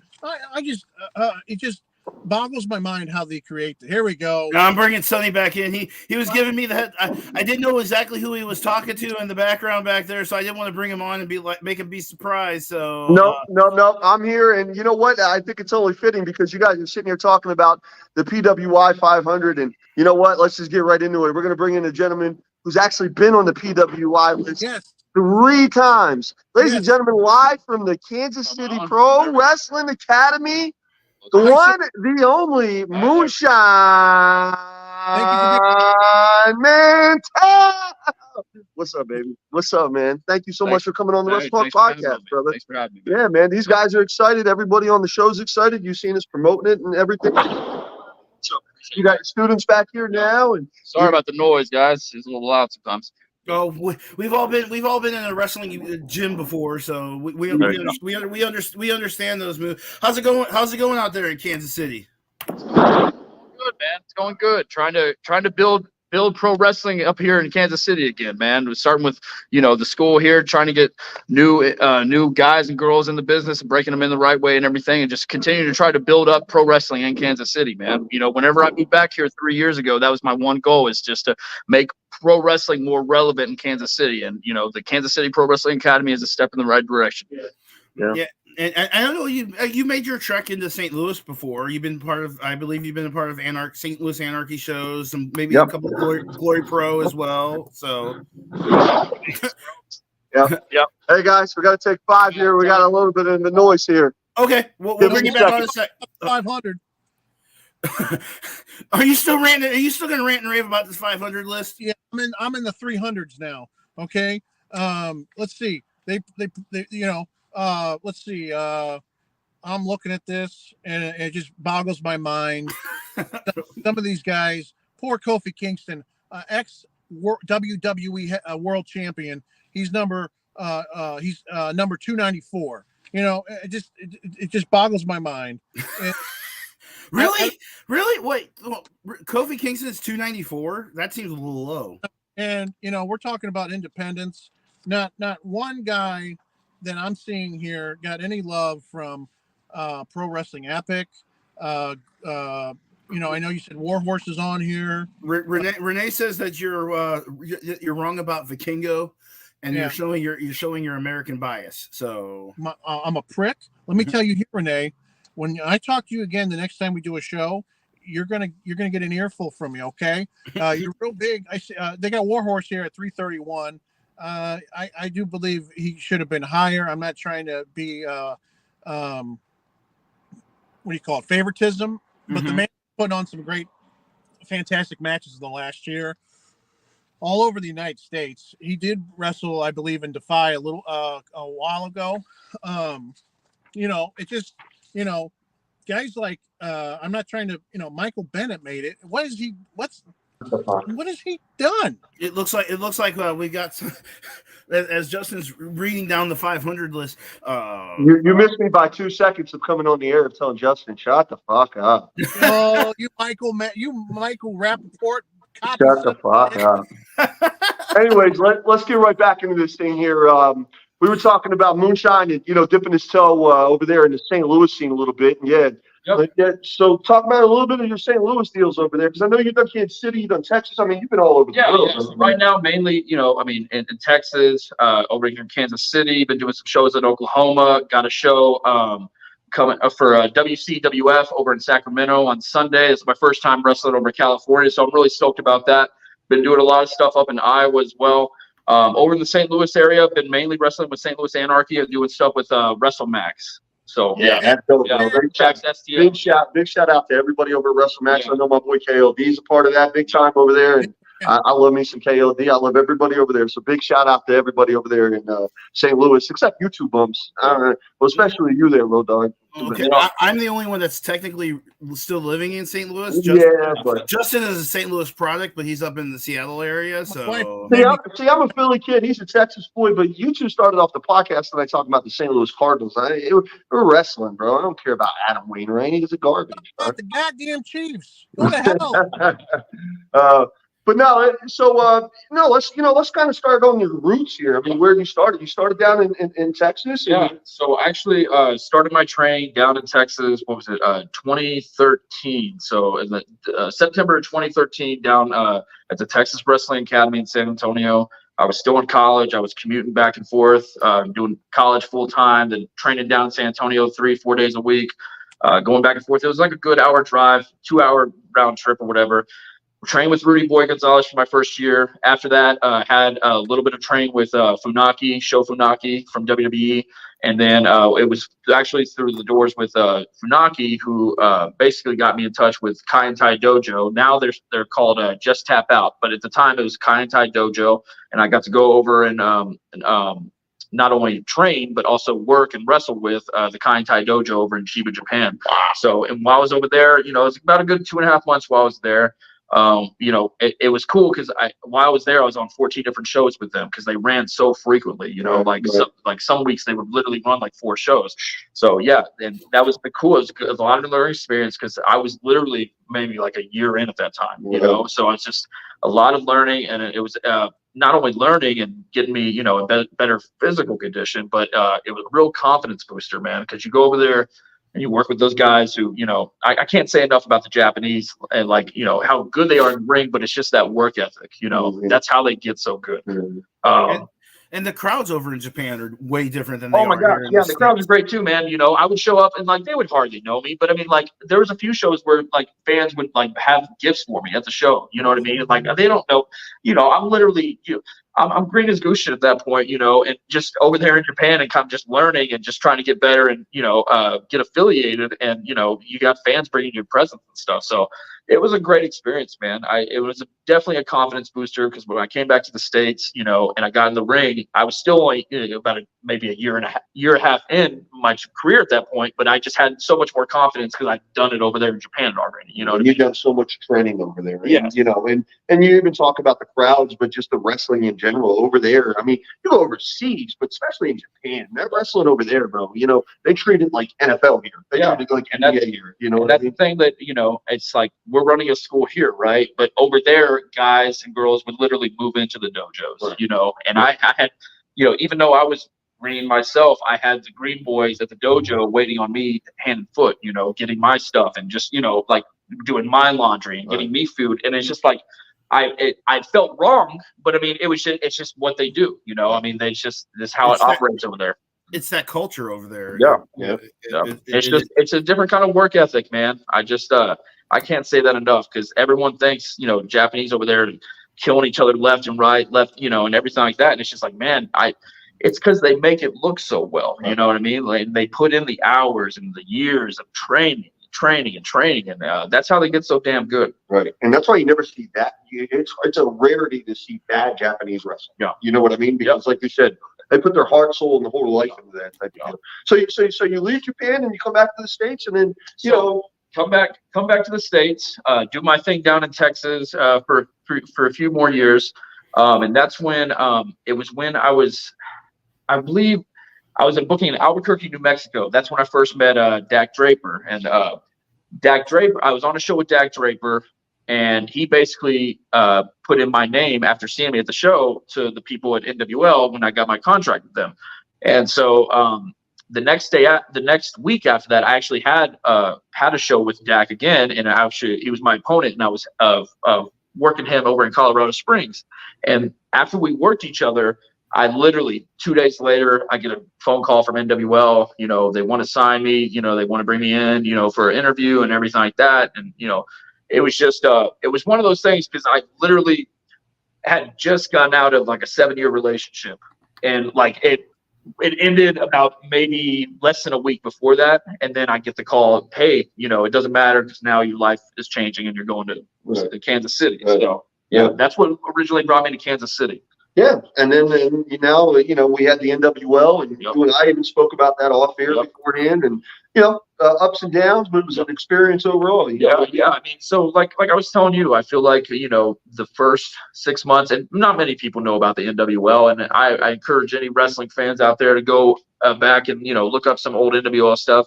But I agree, you know, the first 6 months of the promotion, you know, or the company, there were a lot of bad decisions made, you know, and then after a lot of bad decisions were made, you know, we finally got in our groove, got your footing. Yeah, and we got the right people in the right positions, and we got the right storylines, and things just started fucking clicking, man. Right. And then it was, you know, everything was smooth sailing after that until, you know, right when it was, you know, we were supposed to open up our own arena and everything. We just finalized that, literally just got done. And like I was telling Sonny, you know, we were about a year. I was about a year and 3-4 months into my two-year contract, and that's when we all got the call. You know, hey, I need everyone to come into the office. You know, like 5 minutes early that day, which we didn't think anything of, because we were like, we're opening the new building. It's a new, you know, kind of a new era, quote unquote, for us. You know, shit's gonna be fucking good. They probably just want to talk logistics and, you know, go over anything loose ends. So we go in there. We're all like, you know, on cloud nine, because we got our fucking dream jobs and we're doing this shit and we're something in Kansas City. And, you know, we get in there, and 5 minutes later, you know, long story short, we're without a job, you know, and nothing to our doing or whatever. So it was, you know, other outside influences basically that, you know, contributed to the collapse of NWL. You know, it wasn't the company doing or anything like that. And the NWL was a very interesting concept on the independent scene. You know, they did some pretty interesting thing by actually signing wrestlers like yourself, like a Jake Durden, like a whole bunch of other people to contracts, and actually, you know, giving them full, basically, if I remember right, wasn't a lot of it full time with benefits and stuff like that. I was making you know, a weekly paycheck. I had my my apartment covered. I was rooming with someone else, but I had all my living expenses, like my apartment, my utilities, my cable, my internet, the majority of my fucking groceries, you know, and we had fucking insurance, you know, and it was a good thing, dude. It was a good thing, and it's one of those, you know, it almost felt like it was our own little territory, you know, it's so to speak. And yeah, it's a shame there isn't more, you know, like small territories like that, because, you know, within Kansas City and within this area, you know, it was something, you know, we built something. Right. And, you know, and I don't want to keep going too much down this NWL rabbit hole, but like even from a fan's perspective, Dude, it was major. Like it was on the billboards in downtown Kansas City. Like I remember going out to eat with my buddies at Hooters and like telling them about it. And literally like this happened. I was at the table. I was telling them about this new thing, NWL, and they're just like, bro, you're always talking about wrestling. I'm like, no, this is legit. My buddy gets up from the table, goes into the bathroom, comes out, and he goes, "Hey, bro, I'm taking a piss." And I look over, and this Jeremy Wyatt guy staring at me on the poster in the bathroom. Like, the NWO was all over KC. So yeah, I mean, it was such a unique thing, and from the fans' perspective, something that we've never even seen in the professional wrestling world. Yeah. You know what I mean? It was like having our own WWE sitting here in KC, and in St. Louis too, because NWO was still riding in St. Louis too. Same thing in St. Louis, right? Just around the St. Joe area, and then deeper into Kansas City, or deeper into Kansas and that kind of stuff. Yep. I just feel like it's just we were actually something in KC. Yeah. You know what I mean? Yeah. It was something, and then it kind of struggled in the St. If I remember, it kind of struggled a little bit in St. Louis because one, they couldn't find a really good building to run it in. But it was definitely a missed opportunity. But if you think about it, St. Louis and KC right now have two like wrestling hubs because there are a lot of promotions in St. Louis. I worked for a couple of them. There are several promotions in the Kansas City area, and I think wrestling in this area, in this Midwest area between Kansas City and St. Louis, is thriving right now. Yeah. Yep. I would definitely say it's on a better track than it was, 3, 4, 5 years ago. Absolutely. Without question. Absolutely. Yeah. I mean, with everything that St. Louis is doing, and over here, CSW, and we had Journey Pro, and they were really successful. I know Fountain City Pro is going to be coming sometime next year. There's a couple other promotions over here in the KC area that are drawing fans. And hey, man, it's wrestling and it's thriving. And that was another conversation you and I had off air. When I moved to Kansas City 20 years ago, I had to go 30, 40 miles up the road just to see even a wrestling match. That's crazy. And then going back to the school, that's just when I moved back here 3 years ago. It's just like, one, I wanted more wrestling in Kansas City, and two, I wanted a place where guys and girls who were already in Kansas City could have a place to train. Right. You know what I mean? Right. And not have to travel, 30 minutes outside of town or an hour outside of town. Yeah. So let me stop here because this gentleman who's on the screen, this is our boy Jay Wade. He's up in, he's actually from St. Louis, but he's up in Seattle. Right. He's one of the co-hosts here. He came prepared tonight. Like he did some digging on Moonshine. So Jay Wade, I'm gonna hand it. Yeah, look at you. Yeah, bro. So go ahead, Jay Wade. Moonshine, thank you for coming on the show. First of all, I want to know how you came up with the name Moonshine. Moonshine Mantell. Well, it's kind of come full circle now because I make my own moonshine. But at first, really? Hold on, time out. That shit fucked me up. That's strong. Yeah, it's good. It's very good. Find it and order it. What's that? Is it the Total Wines here in Seattle yet?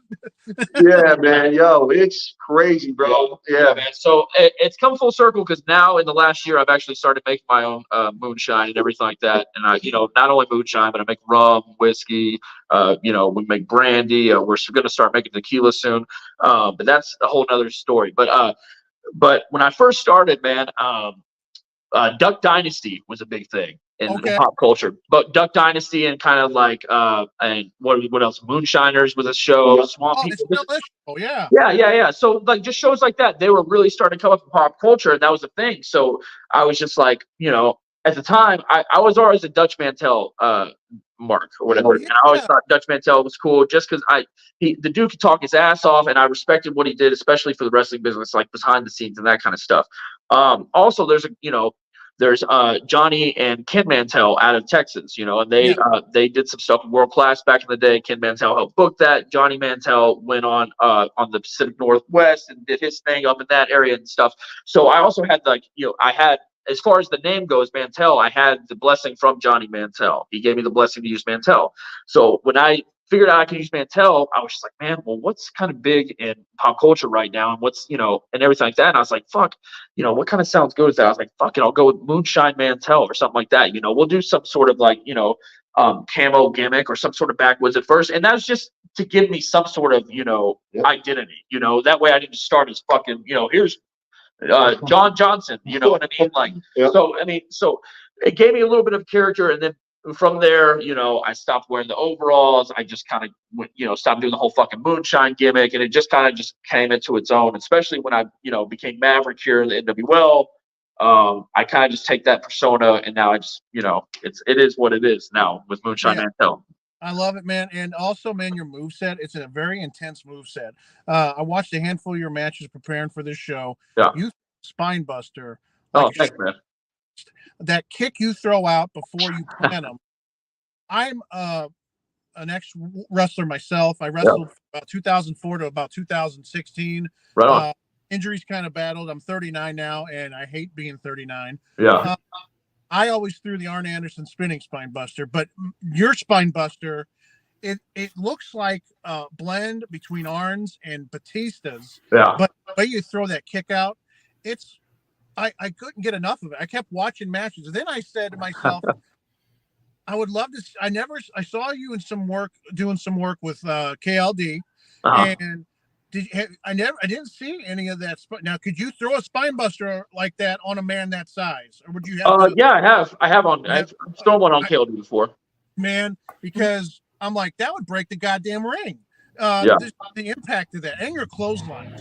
I've seen you flip inside out with that clothesline. Yeah, and that's not even your finisher. Your finisher. What, I forget the name of it. You set it up like a Scott Hall edge, and then you run. Okay. So yeah, that's the gory bomb, but I call it. I love it. Short shot. You run with it. A lot of guys don't run with it. They just stand there and drop. I love how you run with it, because the impact. You're an impact player, man. And I'm going to throw this back pretty much early. This is going to be for the younger guys that are trying to come up through the business. Now you have your degree, and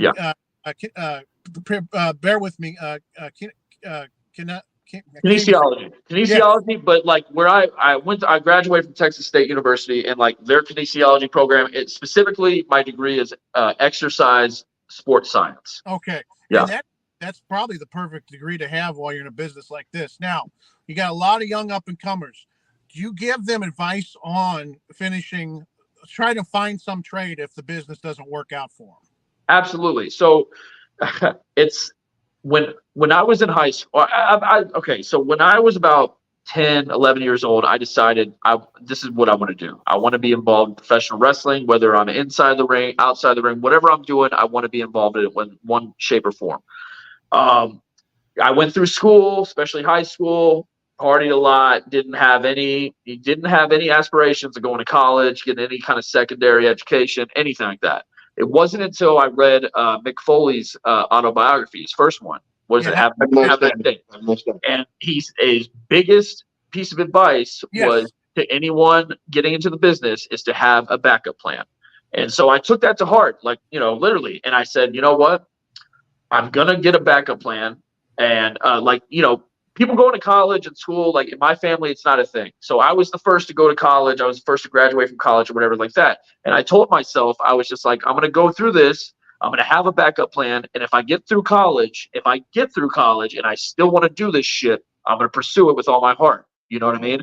And I was in my last semester of college. College took me a little longer than expected because I had some legal issues I had to go through. I had some family members pass away. But it finally came to that day, and I was just like, "Fuck yeah, let's fucking do this." You know what I mean? So, my biggest, I don't know if you were asking what's my biggest piece of advice to anyone out there, like pretty much, yeah. What is to youngest for all the young guys, and girls who want to get in this?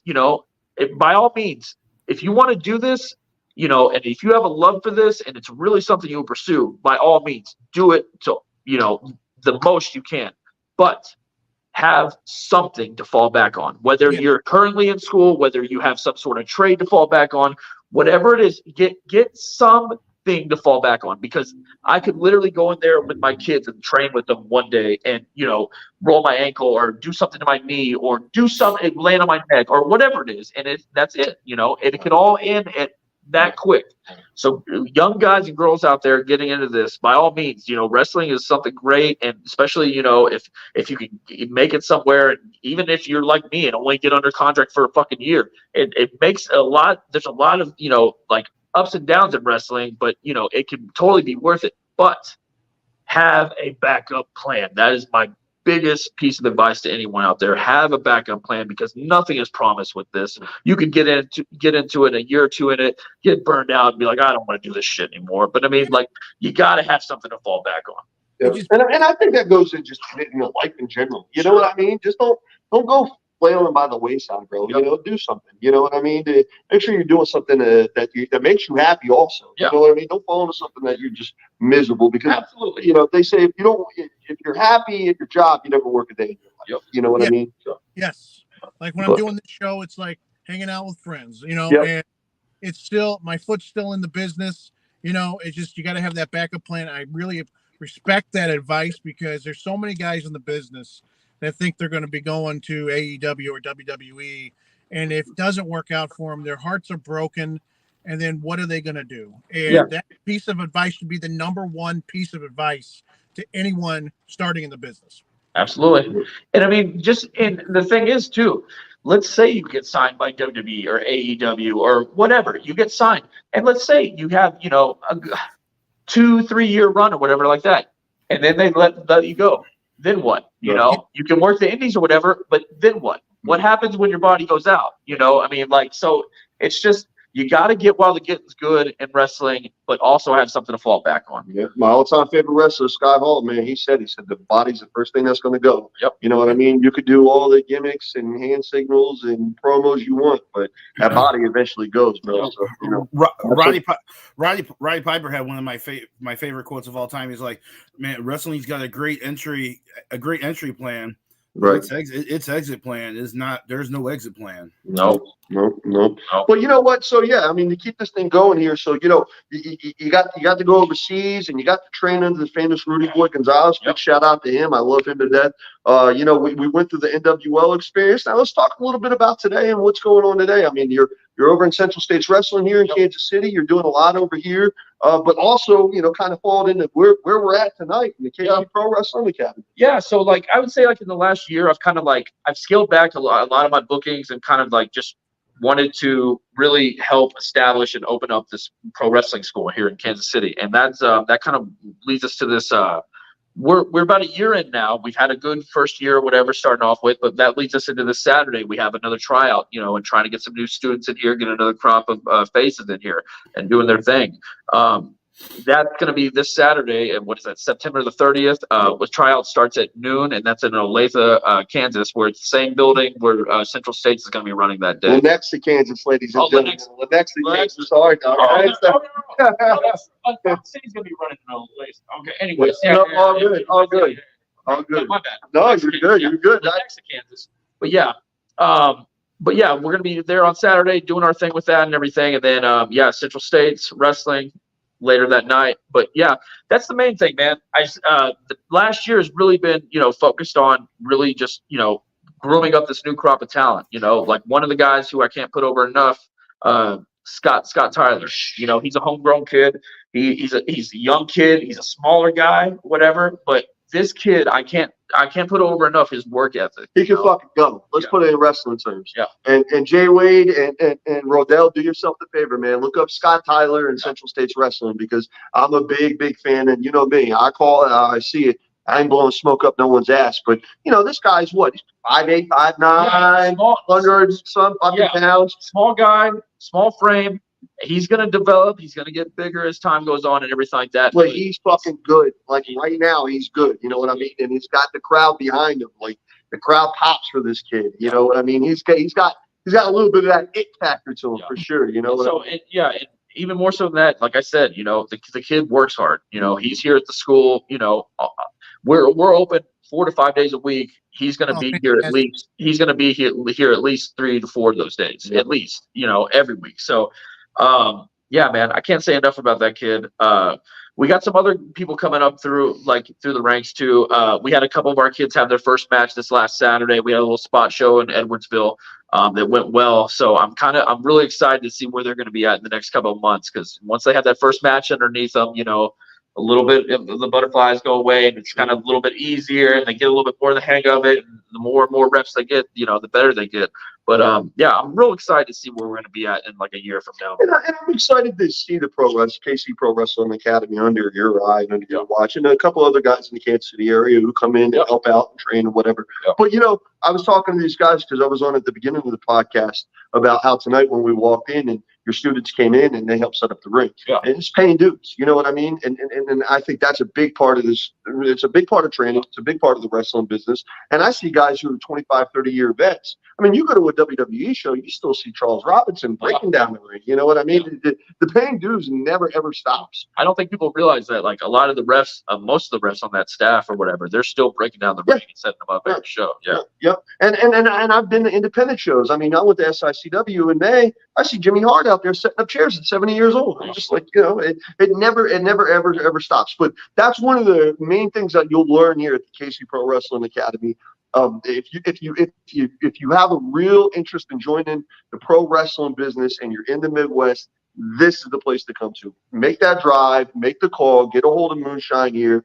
He'll hook you up, but you're gonna come into the pro wrestling business the correct way, how it should be, and that's not no slight or diss at anybody else. But I'm just saying, these guys here are doing it the absolute right way. We're gonna teach you the basics the correct way. We're gonna teach you the correct footwork. We're gonna teach you the correct psychology. We're not gonna just throw you out there to the wolves and tell you to do this, that, whatever without explaining and having a rhyme and reason for everything that we do in there. So yeah, we're big on honing in on the basics and the psychology and everything like that, and having a reason behind everything that we do. And real quick, I just happened to go to the CSW, the Central States Facebook page, and this is going to be your match on Saturday as of right now. 6-man. It looks like it's going to be a 6-man tag. Yep. We've been in a feud with the Howlets for about since about January or so. Yeah, it's been about a year long feud with them. Yeah. And I just want to state that Greg Jovi is one of the most underrated managers, like, in the Midwest independent scene, and probably should be more across this country. Oh, absolutely. That's why, like, whenever NWL, that's when I met Jovi. He was my manager. And that's why when I moved back, the first thing I did, hit up fucking Jovi. Let's get the fucking party started again. Okay. But yeah, as far as the Howlets go, fuck the Howlets. And that's coming from me fucking straight, okay? Me, Derek Neal, Greg Jovi, Austin Redican on corner, come this Saturday. You can bring your big-ass fucking boy Maddox from fucking Colorado Springs. You can do whatever you want. You can bring Froz in the corner. You can bring his son, because I like to whip his ass one more time too.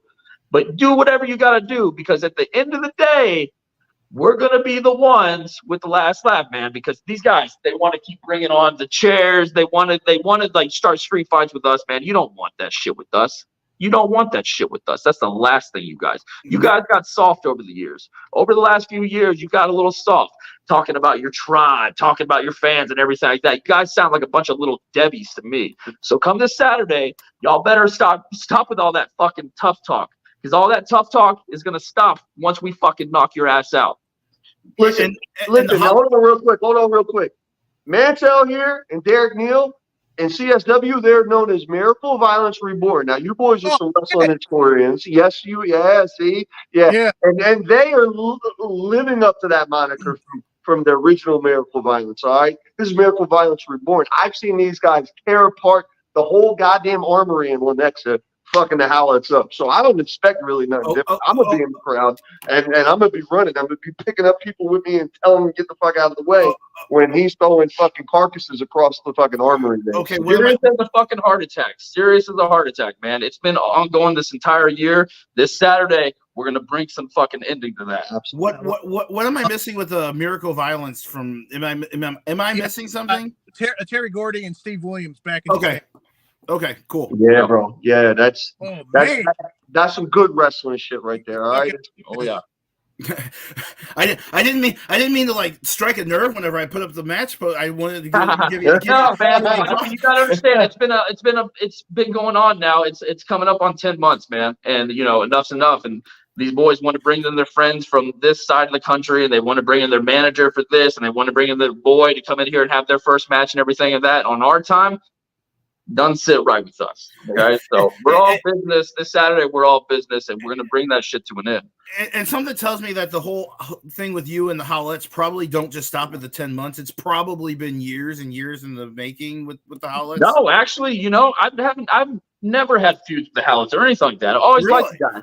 But over these last 10 months, man, and I mean, I don't know, some of these fans can attest to it, and they can either agree with me or they don't. They don't really have to. I mean, I don't really give a damn either way.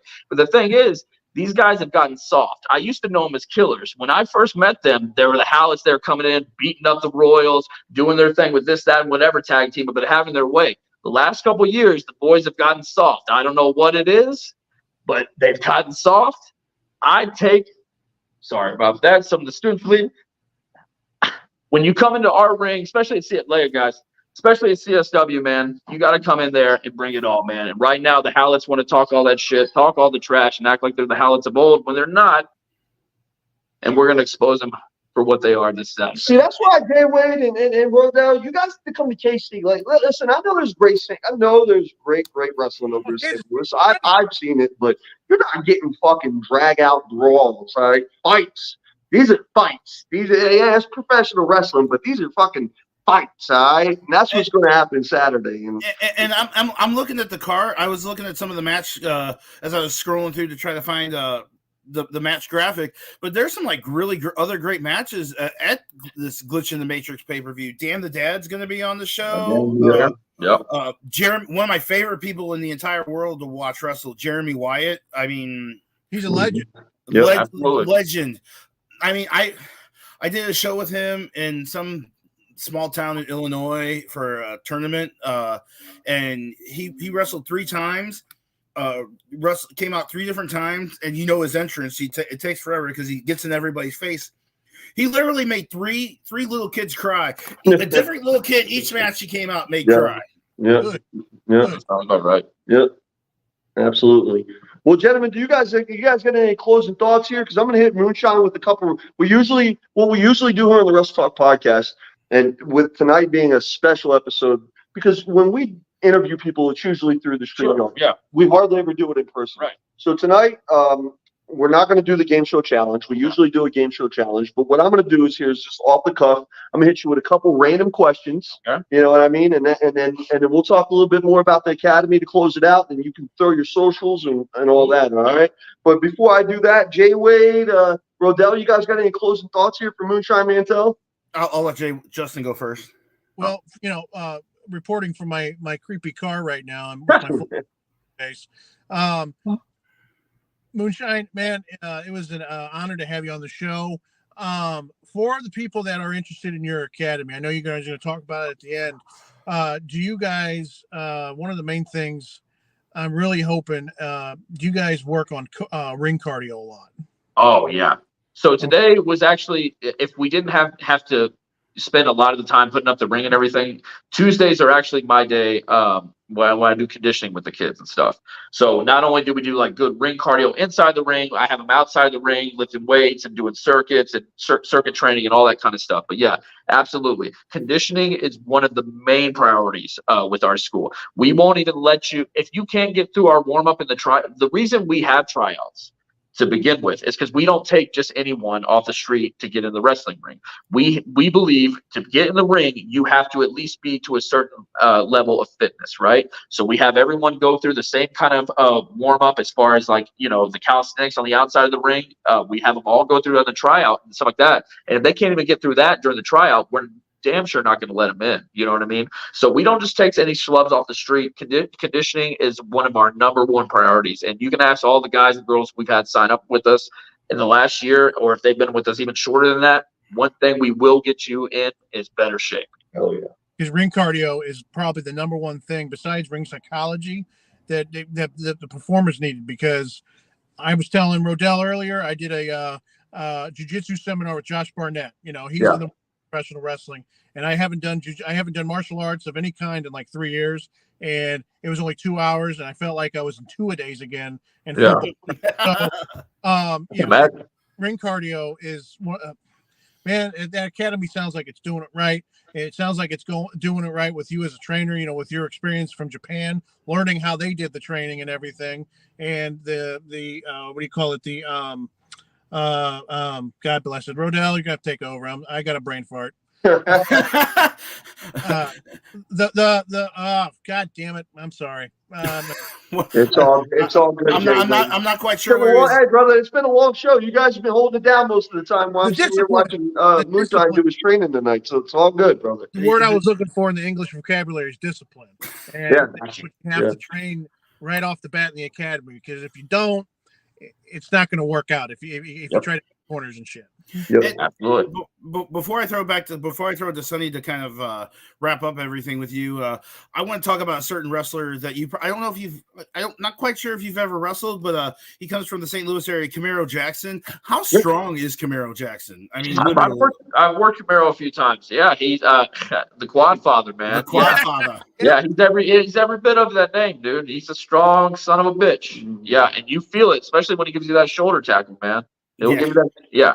I've seen him. Camaro is a solid, human being, man. He's all muscle, dude. I've seen Camaro give that, like, it's similar to like Monty Brown's pounce that he used to do. Yeah. Oh, yeah. And I'm like, I've seen people like fly out of the ring before, and it's amazing. But I want to thank you again for coming on the show. It's kind of a unique experience being live with you. Yeah.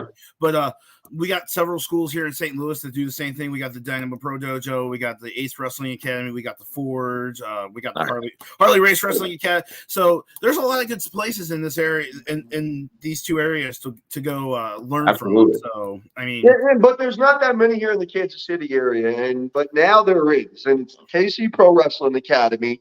And again, they've said it 1,000 times, that's where we are tonight. And if you're interested in joining this Saturday in Lenexa, Kansas, 12 at noon, right? Yep.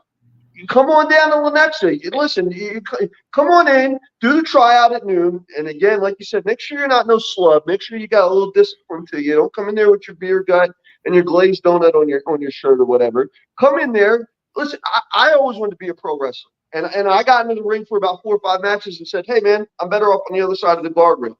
But I know there's young people out there, maybe not so young people out there, who've always dreamed of doing it. Now is the opportunity to do it. This upcoming Saturday, Lenexa, Kansas, at the Armory in Lenexa, 12 noon. Show up, grow a set, and jump into the world of professional wrestling, and you're going to get shown the right way by Moonshine. Absolutely. And you can, check out all our stuff at KC Pro Wrestling Academy. We're on all social media outlets at KC Pro Wrestling Academy, and then also at our website at KCWrestlingAcademy.com. And then what about your socials there, Moonshine? Just in case anybody wants to contact you. All my socials, it's very easy as well, man. All at Moonshine Mantell. There's only one Moonshine in professional wrestling, and you're fucking looking at him. Hell yeah. So you can look me up on Twitter or X, whatever the hell you want to call it now. Mantell. You can look me up on Instagram, Moonshine Mantell, Facebook at Moonshine Mantell, and Pro Wrestling Tees. My store is at Moonshine Mantell as well. And YouTube as well, man. Hell yeah. So, all right, let's have a little fun. I'm going to hit you with a couple random questions, and we're going to end this thing, all right? All right. You're from Texas, Austin area originally, right? Yep. Austin or Kansas City? As far as, like, living? Just right off the bat. Oh, man. Pick a city. Currently, I can't stand Austin, and I'm from there. But it's gotten so crowded and so overpopulated and overpriced. And it costs so much to drive on the highways because there's toll roads everywhere, man. And it's just it's a real pain in the ass, and it kills me a little bit inside every time I arrive at the airport in Austin. So right now I would have to say KC, man. KC is where it's at. I don't have to worry about traffic as much. Right now we worry about a lot of traffic because a lot of the highways are closed, but that's situational. Right.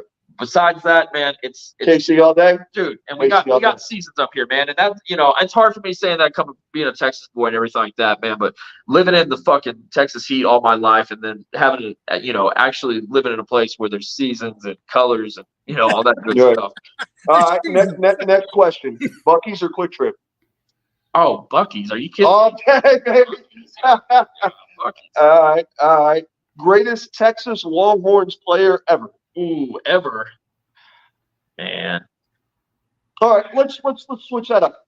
Big favorite Texas Longhorns player ever? Just because it's just, growing up and it's my childhood and everything like that.